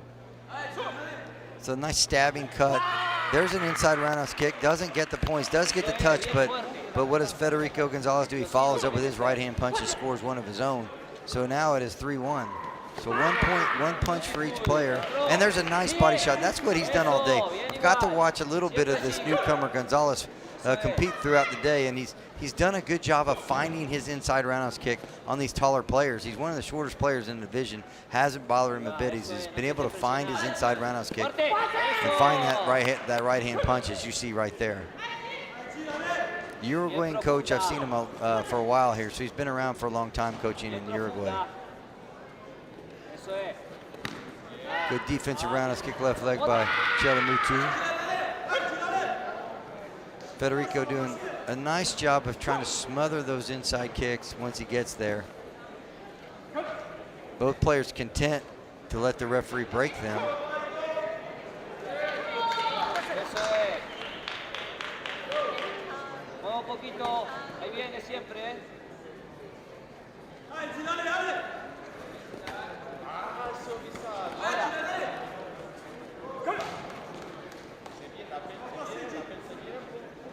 So 3-3 here. 20 seconds left in the first round of this men's under 68 kilogram final between Chelamutu of France, Gonzalez of Uruguay. Winner takes home the title and the gold medal here at this 2020 US Open Taekwondo Championships here in Orlando, Florida. Good punch by Gonzalez, and he'll take his first lead of the match, and he'll give it right back as he takes a deduction back to tied. So he had a lead for about 3 seconds, and he gives a good roundhouse kicks there. And that's going to end it 4-4. So we start 0-0, we end 4-4, so still tied after 1 round of action here in the men's under 68 kilogram division between Gonzalez from Uruguay, Chelamutu from France. 2 more matches for you follow. We have 2 more finals following this one, so don't you go anywhere. We've got 2 USA players coming up in the finals in these next 2 matches, so that's exciting if you're from Team USA. Also another French finalist as well as a finalist from Spain, so super solid action going to come up from these athletes. Not long. Second round action coming shortly in the men's under 68 kilogram final between Federico Gonzalez of Uruguay and Dylan Chelamutu of France.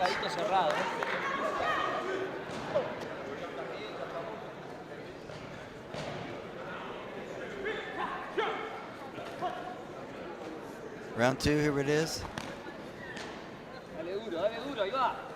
Does a great job. Been really impressed with Federico's ability to close space.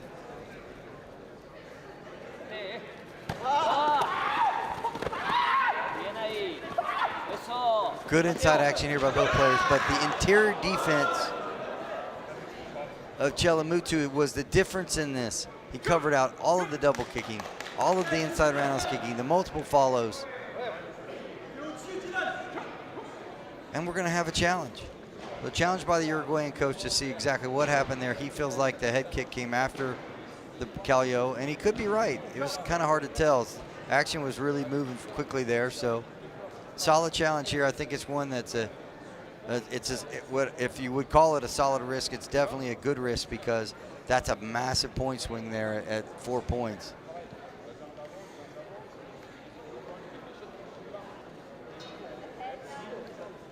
So referees are going to look at it to determine if the challenge is accepted.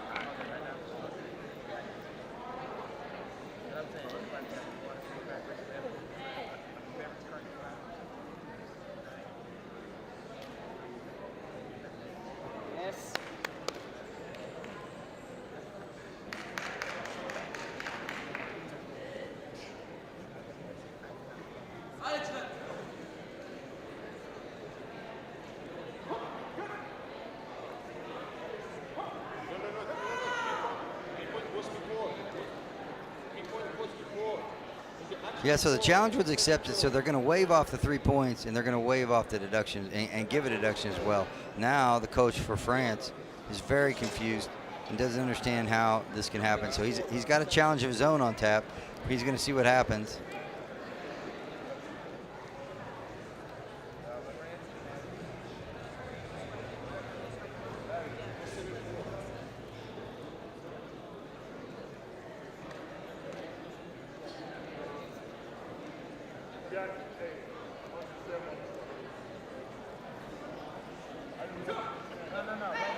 And we're back to action here. So it's gonna sit at 8-5 now. So the points definitely came off.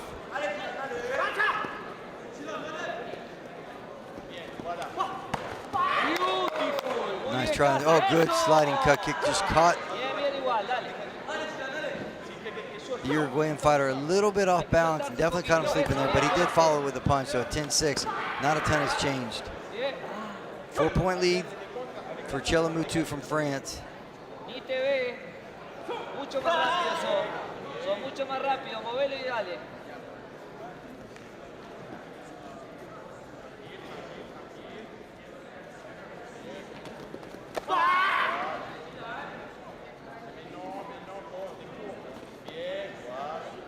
Nice sliding stab cut there by Chelamutu, just doing a good job, but Here comes Gonzalez again, just creeping his way back into this match with a punch here, a punch there, an inside roundhouse kick there, a follow roundhouse kick there. So just doing a good job of weathering the storm and keeping himself in this match.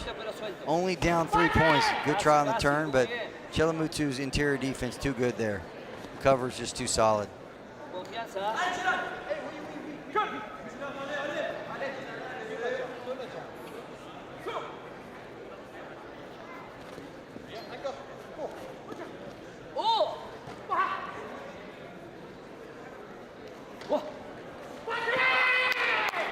Sliding offensive punch there, so aggressive natured punch. Doesn't earn any points though for the Uruguayan fighter Gonzalez. 22 seconds, now 20 seconds left. Oh, and there's the back kick that does score. So the back leg roundhouse kick scores. I beg your pardon, doesn't score, but well, here comes the back kick. He's been throwing the back kick, he found it. And again, he has his first extended 1 point lead. Like, he did have a lead early, gave that lead back to a tie pretty quickly, and hits that back kick. And there's the back kick again. Again, rolled out nicely by Chelamutu of France. But Gonzalez is fighting his style, and he's done it all day long. He's doing it here, keeping himself in the match, using every inch of this octagon.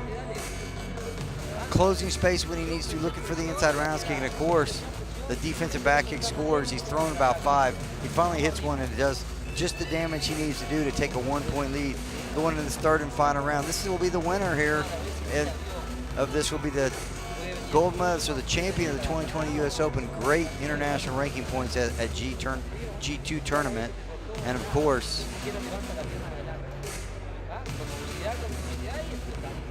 be the champion here at the ESPN Wide World of Sports Arena in Orlando, Florida, of our championship.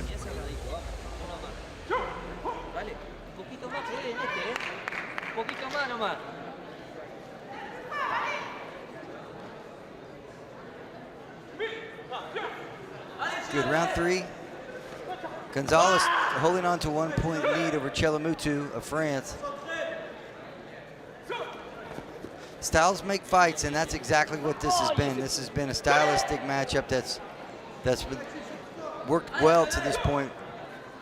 Federico, front leg roundhouse kick scores there, tries to follow with the back leg. He's going to hold on to this lead. He's got a 2 point lead now, so extending it out 1 point.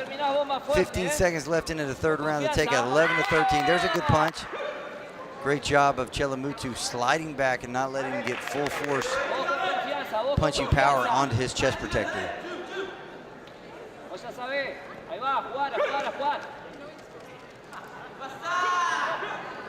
So raises his leg casually too low, and those deductions are costly late in this third round. Cannot take those costly casual deductions.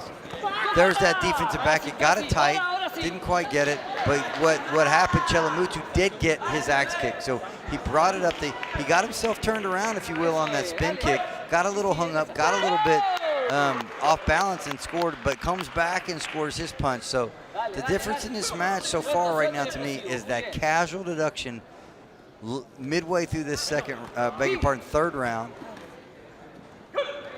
And that's how Chelamutu is holding on to this 1 point lead for the French fighter in red.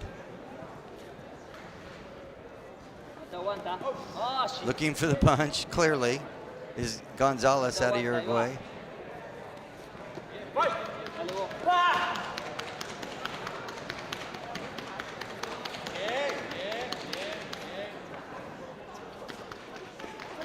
Good motion excellent motion by Chelamutu to keep Federico Gonzalez off balance. But Gonzalez does a good job of faking like he's going to play defense and lunging forward with a kind of a sneak offensive attack. Doesn't score, but put Chelamutu in a little bit of a bind there as he got himself kind of overextended and then had to play a little saving. Great defense. There's a defensive back kick. Gets the back kick right in the quad. The backside of that leg, almost the glute muscle, if you will. So that's a good punch. That's a smart play by Chelamutu as he slides back, closes the distance with the punch just to keep that back kick from extending out. So now this is a big lead. 4 points is a big lead in this match. No one's got above 3 or 4 points here in this, and sure enough, he's feeling the effects of this back kick. This back kick hit him right in that high quad, low, like glute area, and he's struggling a little bit with that. So Chelamutu, he'll find it. The adrenaline's going to keep him moving. 15 seconds left, third round. He's got a 4-point lead. The fighter from that's a nice timed offensive back kick. Tried to trap underneath the front leg. You know, it's the move. There's a nice try to the head kick. So doing the right thing. He's going to have to score quickly here. If he doesn't get one of these inside roundhouse kicks, the French fighter's going to have himself a win, as he'll be able to kind of fend him off these last 30 seconds. There's the spin. Here comes his face kick. The right idea. I like the idea by Uruguayan fighter Federico Gonzalez, but just under a second left. He's going to back up. That's it. Dylan Chelamutu, your champion in the men's under 68 kilogram category. Congratulations, Federico Gonzalez, on his silver medal from Uruguay, but it is Dylan Chelamutu from France, your champion in the men's under 68 kilogram category, and his coach, Alonso Rosendo, very pleased with his performance here today.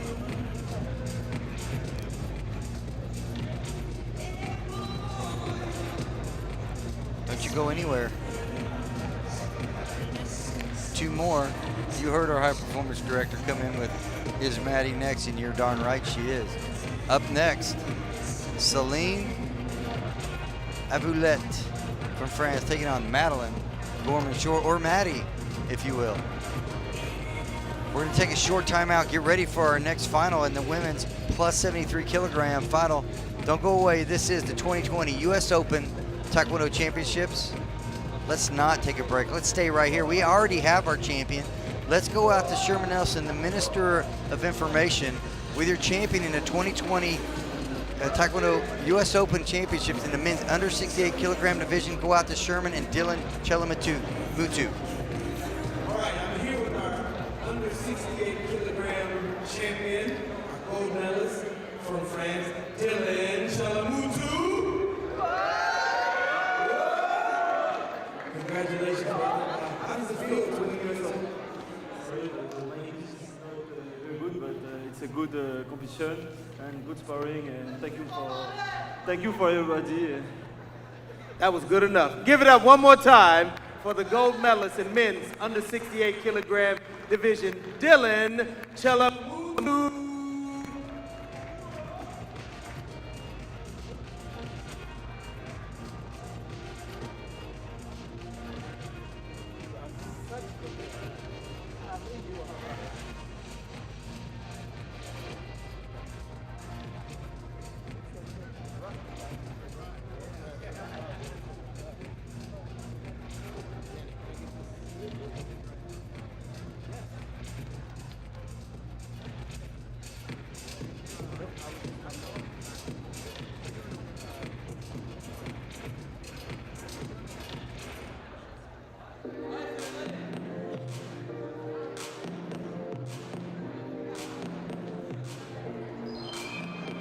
All right, it's time for our next award presentation for our women's under 73 kilogram division.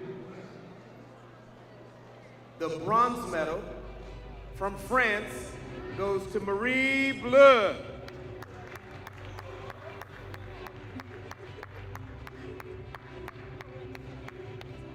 The other bronze medal from Brazil, Raini Pereira.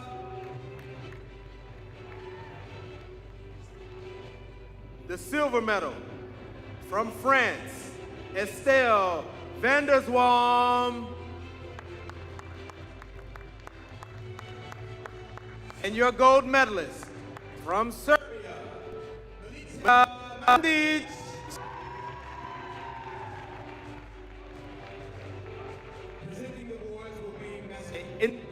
Sung Kim, WT committee member, council member, and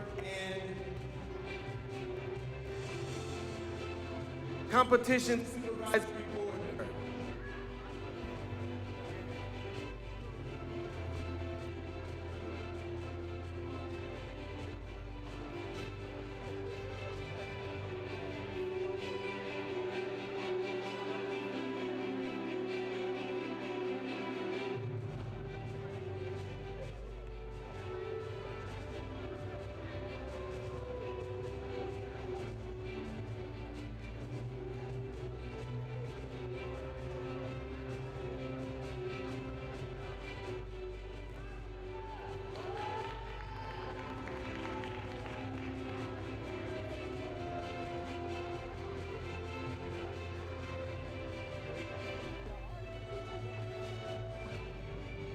Let's give it up one more time for our female under 73 kilogram medalists.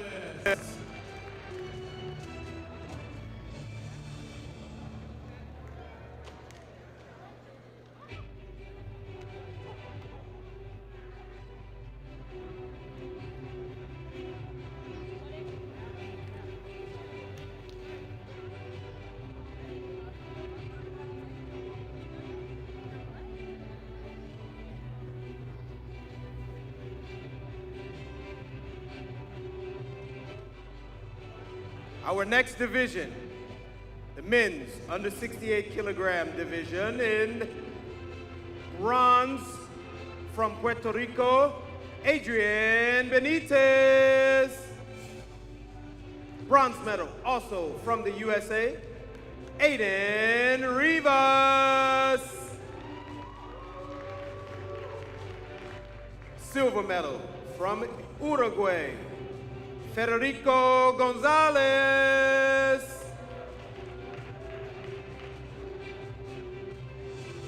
And your gold medal goes to, from France, Dylan Chalamutu.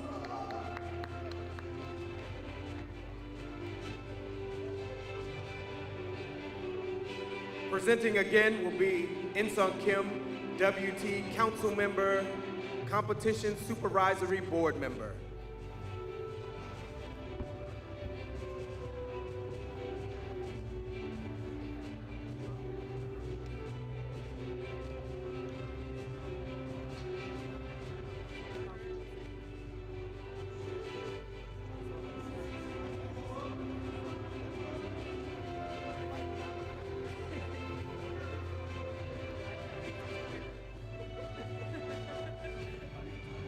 Bloggers.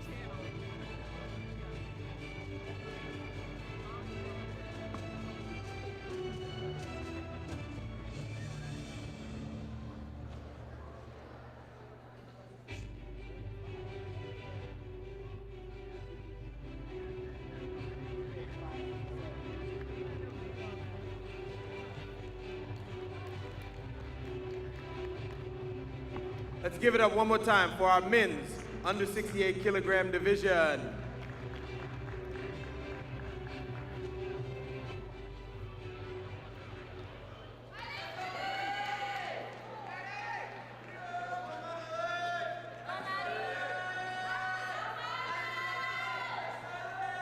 Our next division, women's plus 73 kilogram division, in blue, from France, Soline Avoulet. And in red, from the USA, Madeline Gorman-Shore. And our finalists in the women's plus 73 kilogram division are now in our finals ring, ready to go. It is in the blue, Soline Avoulet from France, taking on Madeline Gorman-Shore from the USA Academy team. She's in red, I beg your pardon, and Avoulet is in blue.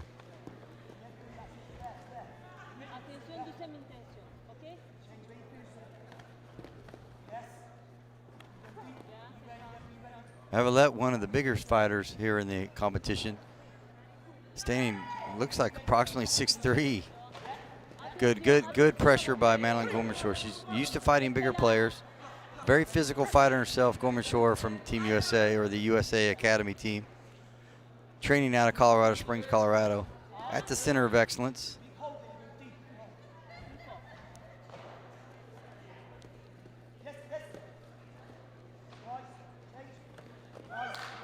Good, nice offensive snapping around kick by Madeline Gorman-Shore. We like to call her Maddie.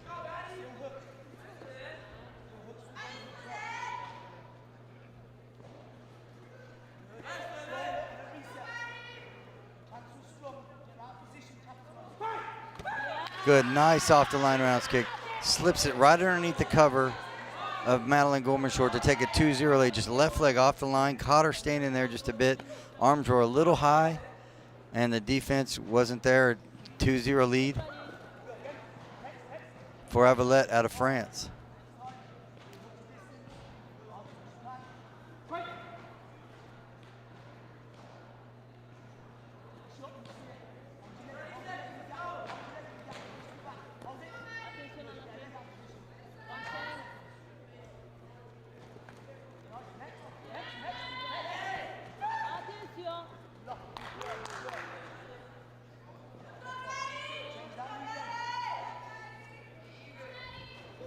Avalette holding on to this 2-0 lead, just a few seconds. Neutralise. Attention à la tête. Attention, coup de poing.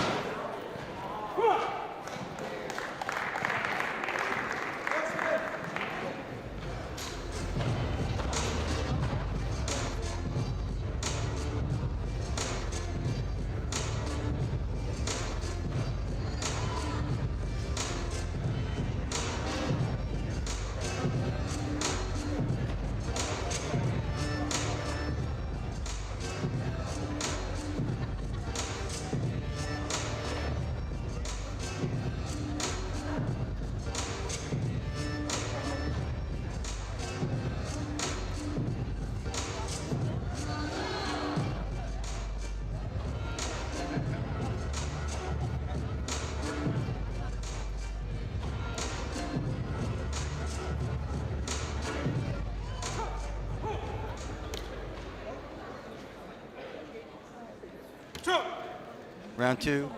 This is the women's plus 73 kilogram final between Madeline Gorman-Shore in the red taking on Céline Avalette in the blue from France. So USA versus France.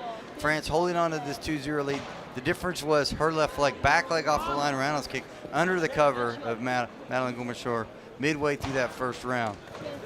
Gorman-Shore's been on the attack for the most part.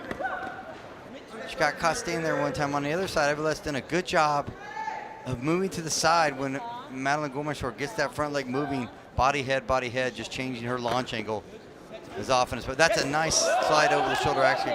This is where the size of Avalette comes into play because Madeline Gorman-Shore hits that a lot of times. But this fighter from France is so tall that she's having a hard time reaching that where she hasn't in the past.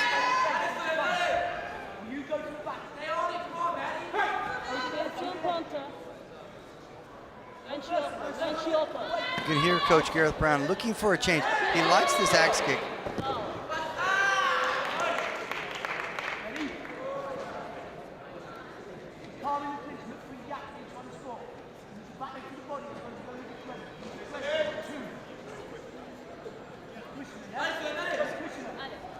Good referee there, looking to see if she needed to adjust her equipment as well, just using his time efficiently. So Terrence McCullough, first class referee.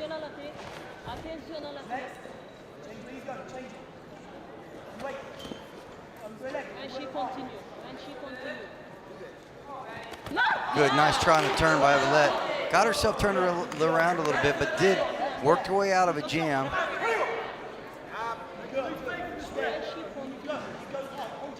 Madeline Gorman-Shore looking to try to capitalize on the mistake of the late back kick, but couldn't.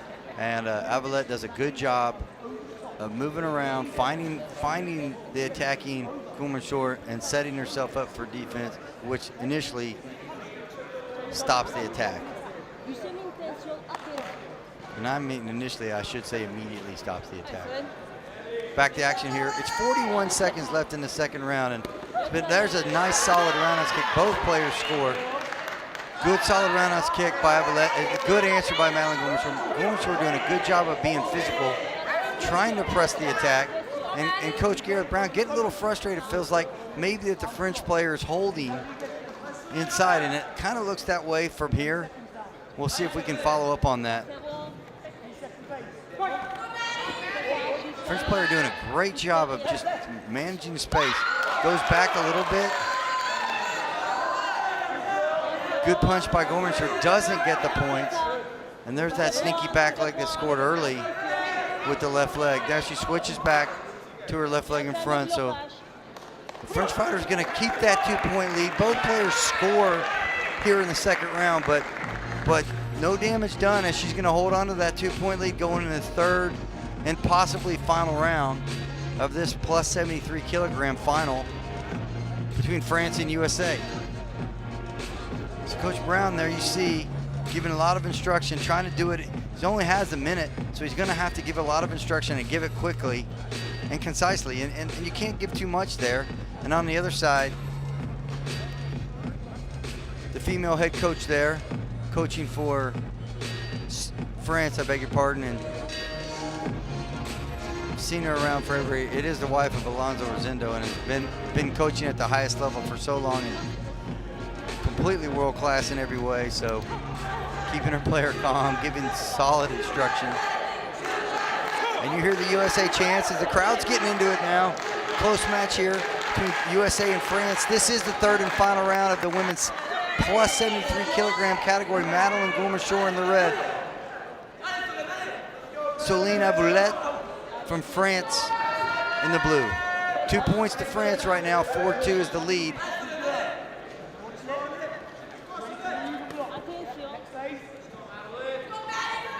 And the head kick just hasn't been there today for Madeline Gourmashore. The bigger French fighters done a good job of covering those right there. And just barely missing.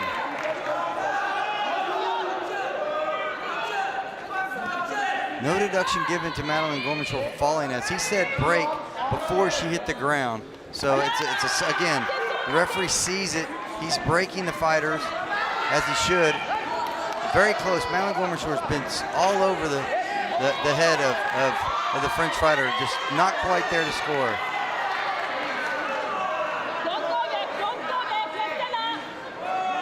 Back to action here, minute 15, no deductions given. Again, he's breaking them pretty early, which is, you know, that's just referee style, and that's fine. You know, the players know it, so nobody looks frustrated that deductions aren't coming. Doesn't feel like there should be a deduction there, but just so close there. Both players so close to scoring again. It's a nice punch by Aboulette from France. 50 seconds left, just over 50 seconds left here in the third round of this plus 73 kilogram final. Madeline Gourmashore down to Aboulette from France. Madeline from USA, Aboulette from France. There's another punch. Good chasing and chasing. And a little bit of a back up and then jam. So just managing space right now. That's what Aboulette's doing really well. Using her size, using her length, and managing the space and keeping the attacking Gourmashore just off balance. Gourmashore's going to have to make a little bit of an adjustment or make some changes in order to score. Both coaches shouting instruction at this point. They know this is going to be close. There's that's a big 2 points for France. A really big 2 points there. Gourmashore's now is going to have to take some chances. That's a nice chance. And a challenge here by Coach Brown. And again, it's a challenge. You can't take these cards with you, so this is obviously a logical, educated challenge. So he's going to try to get the deduction removed, saying that he said break prior to her falling. And it's really going to be tight. It's going to be close here.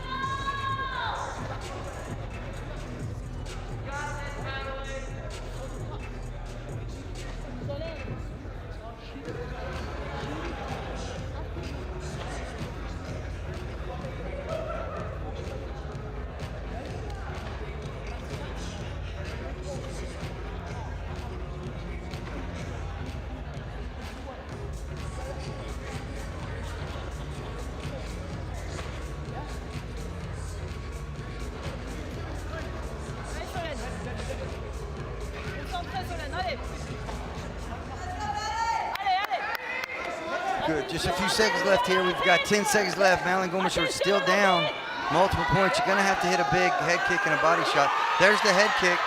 Can she follow it with a body shot? And no points scored there. And it's all, and France takes it. Madeline Gourmashore, frustration, you can see it. Just missing head kick after head kick, but let's give a lot of credit to Soline Aboulette as she takes the championship here at the 2020 US Open Taekwondo Championships. This was the plus 73 kilogram division.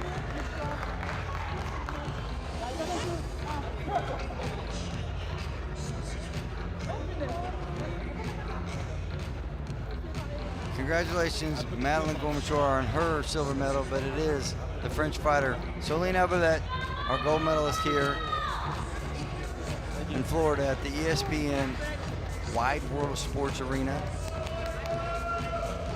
Coach and player hug, that's a touching moment there.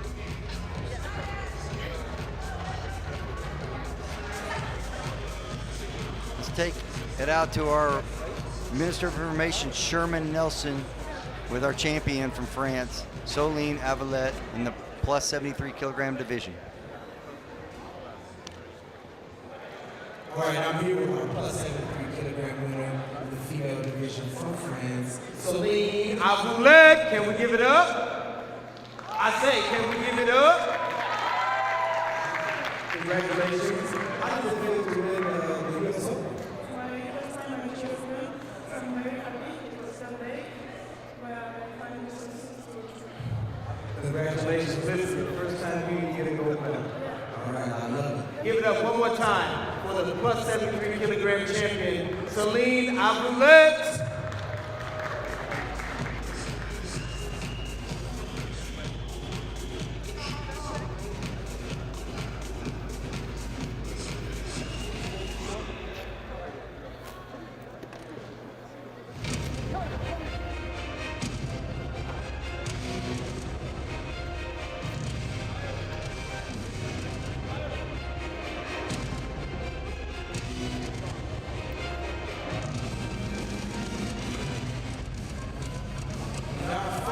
Final of the evening, in the men's minus 74 kilogram division. In blue, from Spain, Daniel Quesada Borrero. And in red, from the USA, Michael Rodriguez.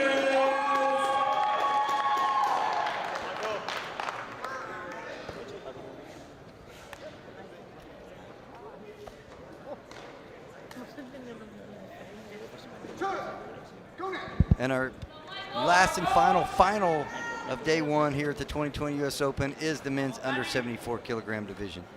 It is, in the blue, Daniel Quesada Barrera from Spain taking on Michael Rodriguez from USA.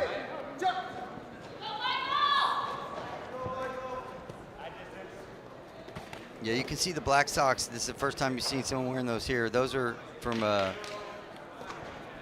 World Championships? No. What are those? From the Grand Prix final, if I'm not mistaken. Yeah, so interesting enough, he's wearing the newer black socks. It gives it a completely different look. Rodriguez coming off juniors. This is his first year at the senior level full time, so obviously a very tall fighter for minus 74 kilograms. On the other side, Barrera has been around for a long time and a very elite caliber player, knows how to score, knows how to just find the range. He'll really manage the ring perfectly. You can see that inside rounds kick doesn't score, but it found the chest protector pretty easily. So the experience, you're going to take the height and athleticism of Rodriguez and take it up against this experienced Spanish player in Barrera.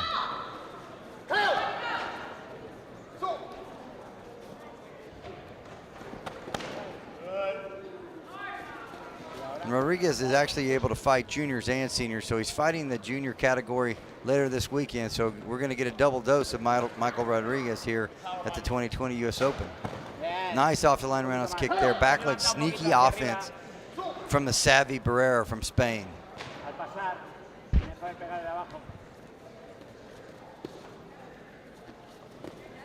Stay busy, go. Don't stall right there. Barrera casually moving around the ring, looking sneaky offense there. He's just got so much experience.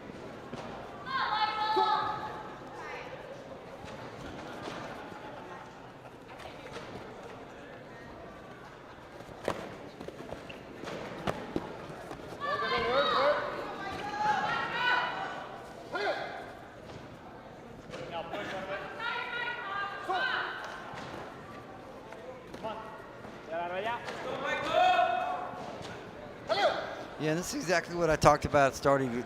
the athleticism and height of Rodriguez, but not a ton of experience, again, fighting juniors and seniors. So still just a junior taking on the savvy veteran in Barrera, who just really understands how to score. He really understands how to manage distance and keep you off balance. And just doing that, just kind of casually going about his distance. I can talk about, you know, funny, I talk about experience. They're literally holding a towel from the World Championships in 2015. So he's a World Championships member from 2015 for Spain. And the reason why I know that is I have that towel. I coached at that championship. They gave that to the coaches and players. So he's been around a long time and really understands this game. Also watched him fight at a few Grand Prix, even back in 2015. So a ton of experience from the fighter from Spain. Competing here in Florida at the US Open.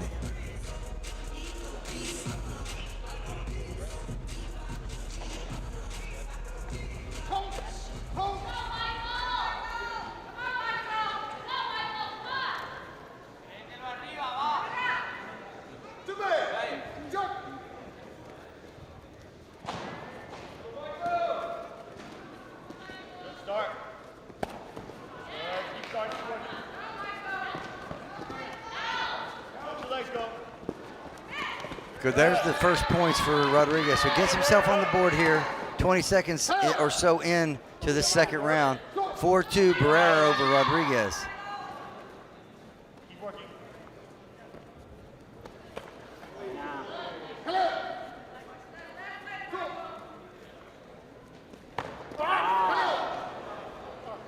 Good little leg clash there, uncomfortable.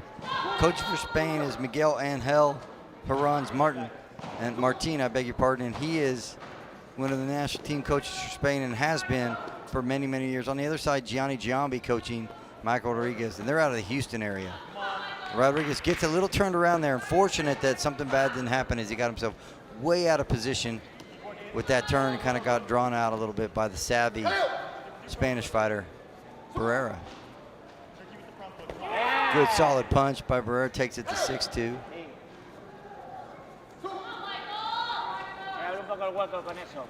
One minute left here in the second round, so we're halfway through this match. Kind of clinging to that. You can hear the contact of the Spanish player's foot on the chest protector of Rodriguez. Surprising enough, they're not coming up, so Rodriguez doing a good job of if nothing else, maybe rolling away from that kick a little bit. Final of the day here between Barrera from Spain in the blue, Rodriguez from USA in the red.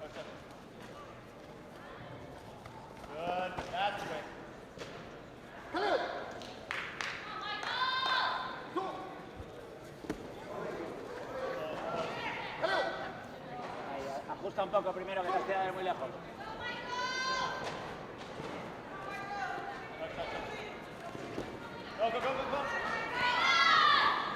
Quieto ahí, ahora sacamos algo, ahora sacamos algo.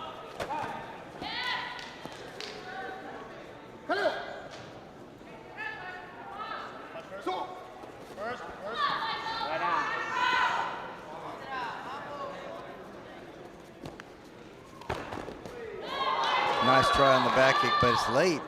And because of that, he hits the quad of Barrera. You can see the tools from Rodriguez are there. Tall fighter, can use his front leg pretty effectively, has a good spin, has a good inside roundhouse kick as well. So all of the tools, can he put it all together here in a final in a senior event with a veteran fighter from Spain? And probably will find himself in the Olympic Games.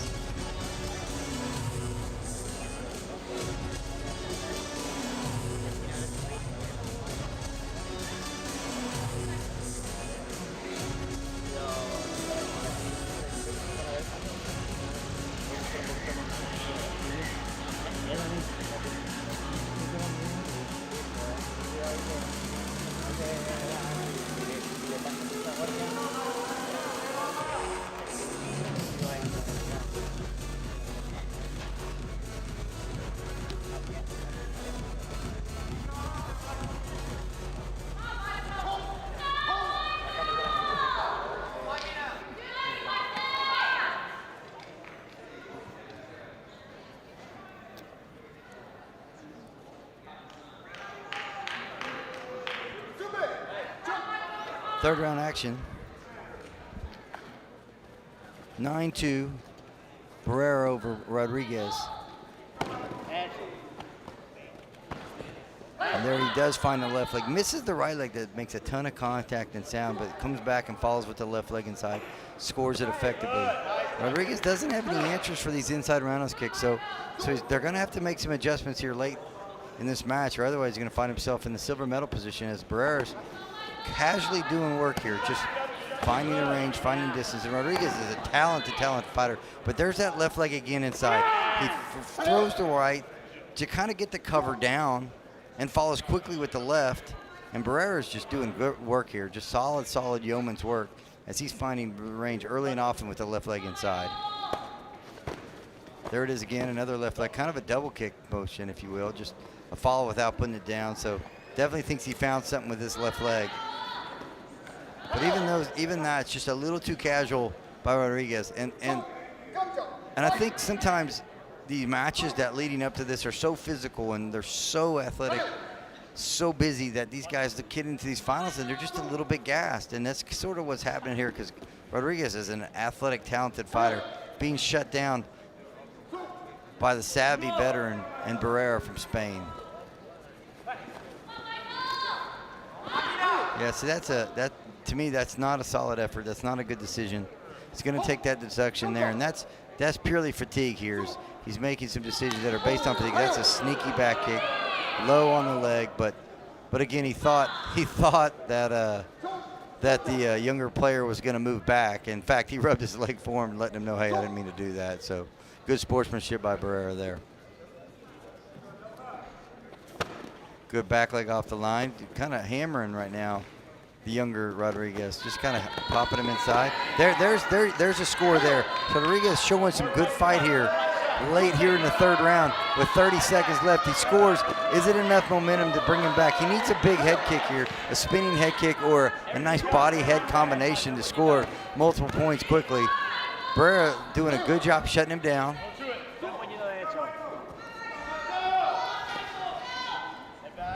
20 seconds left here in the third round. Good spin, and he scores the spin, so he's going to get the 2 there. So he got the 4 points there, so all of a sudden this is becoming a little more interesting. Barrera content to sit back and play defense, got to watch the spin. Rodriguez trying to spin on him.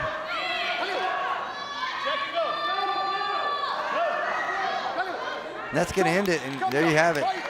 Daniel Quesada Barrera with the championship here at the U.S. Open, taking out the young Rodriguez from USA. Bright future for Michael Rodriguez, but it is Daniel Quesada Barrera from Spain, our champion in the men's under 74 kilogram final.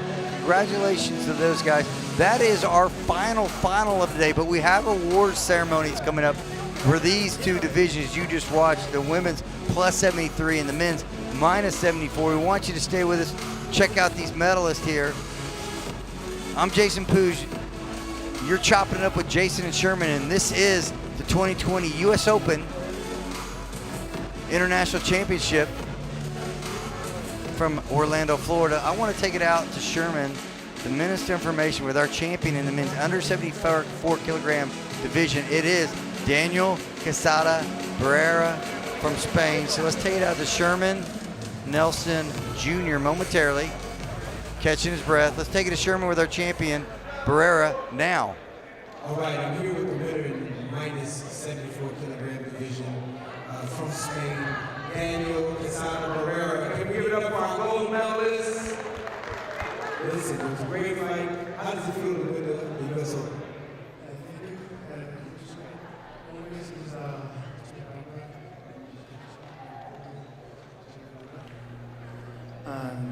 Thank you for Yes, you are welcome in our house. Thank you for being here. Don't leave here, brother. Don't do that every day. All right, give it up one more time for our minus 74 kilogram gold medalist.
All right.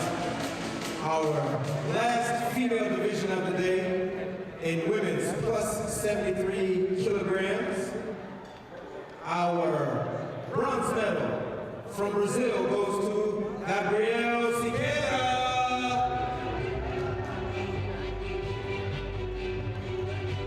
The other bronze medal from the USA, Hannah Keck. Silver medal goes to, from the USA, Madeline Bonanshaw. And your plus 73 kilogram gold medalist from France, Celine Outlet.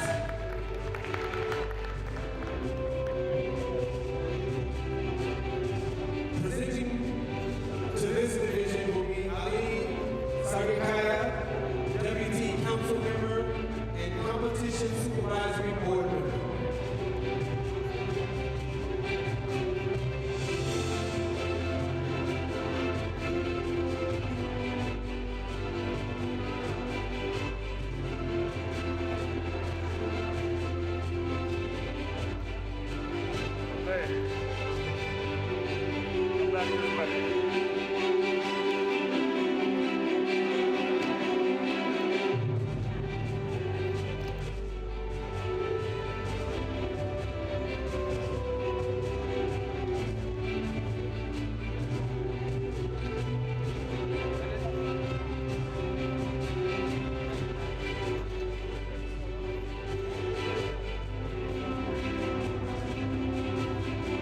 Let's give it up one more time for our women's plus 73 kilogram division.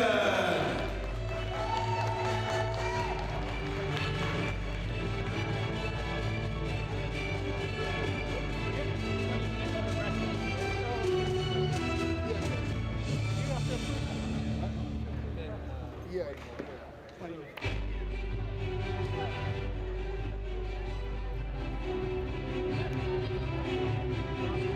All right, and our final division of the evening, men's minus 74 kilograms. Our bronze medalist goes to, from Brazil, Lucas Freitas.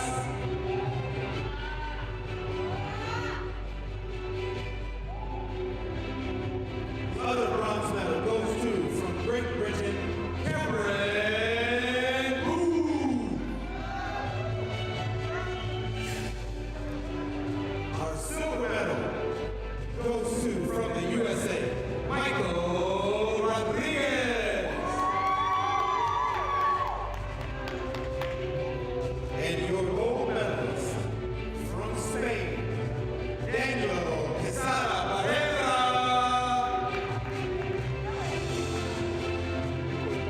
Presenting will be Mr. Ali Sagakaya, World Taekwondo Council Member and Competition Supervisory Board Member. Make 20 minutes.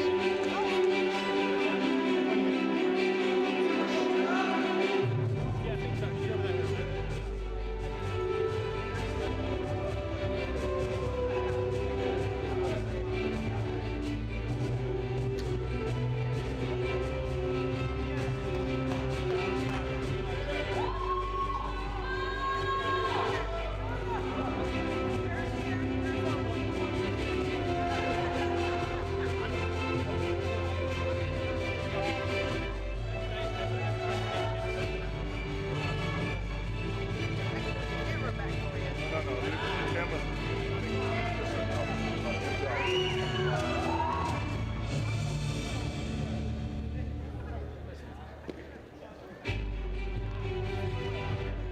Let's give it up one more time for our men's minus 74 kilogram division.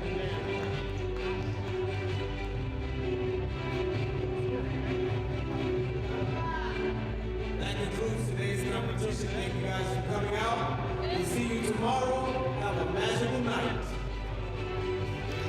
And that is it. That is the end of day one of the 2020 U.S. Open here from the ESPN Wide World of Sports Arena. This is day one. You know there's 4 days of competition. We have another day of the G2 competition. So I'm Jason Poos. I'm your host here on the live stream. For my partner, the Minister of Information, Sherman Nelson Jr. We're going to see you tomorrow bright and early. This has been the 2020 U.S. Open Taekwondo Championships from the ESPN Wide World of Sports Arena, Orlando, Florida, and you've been chopped by Jason and Sherman. Good night.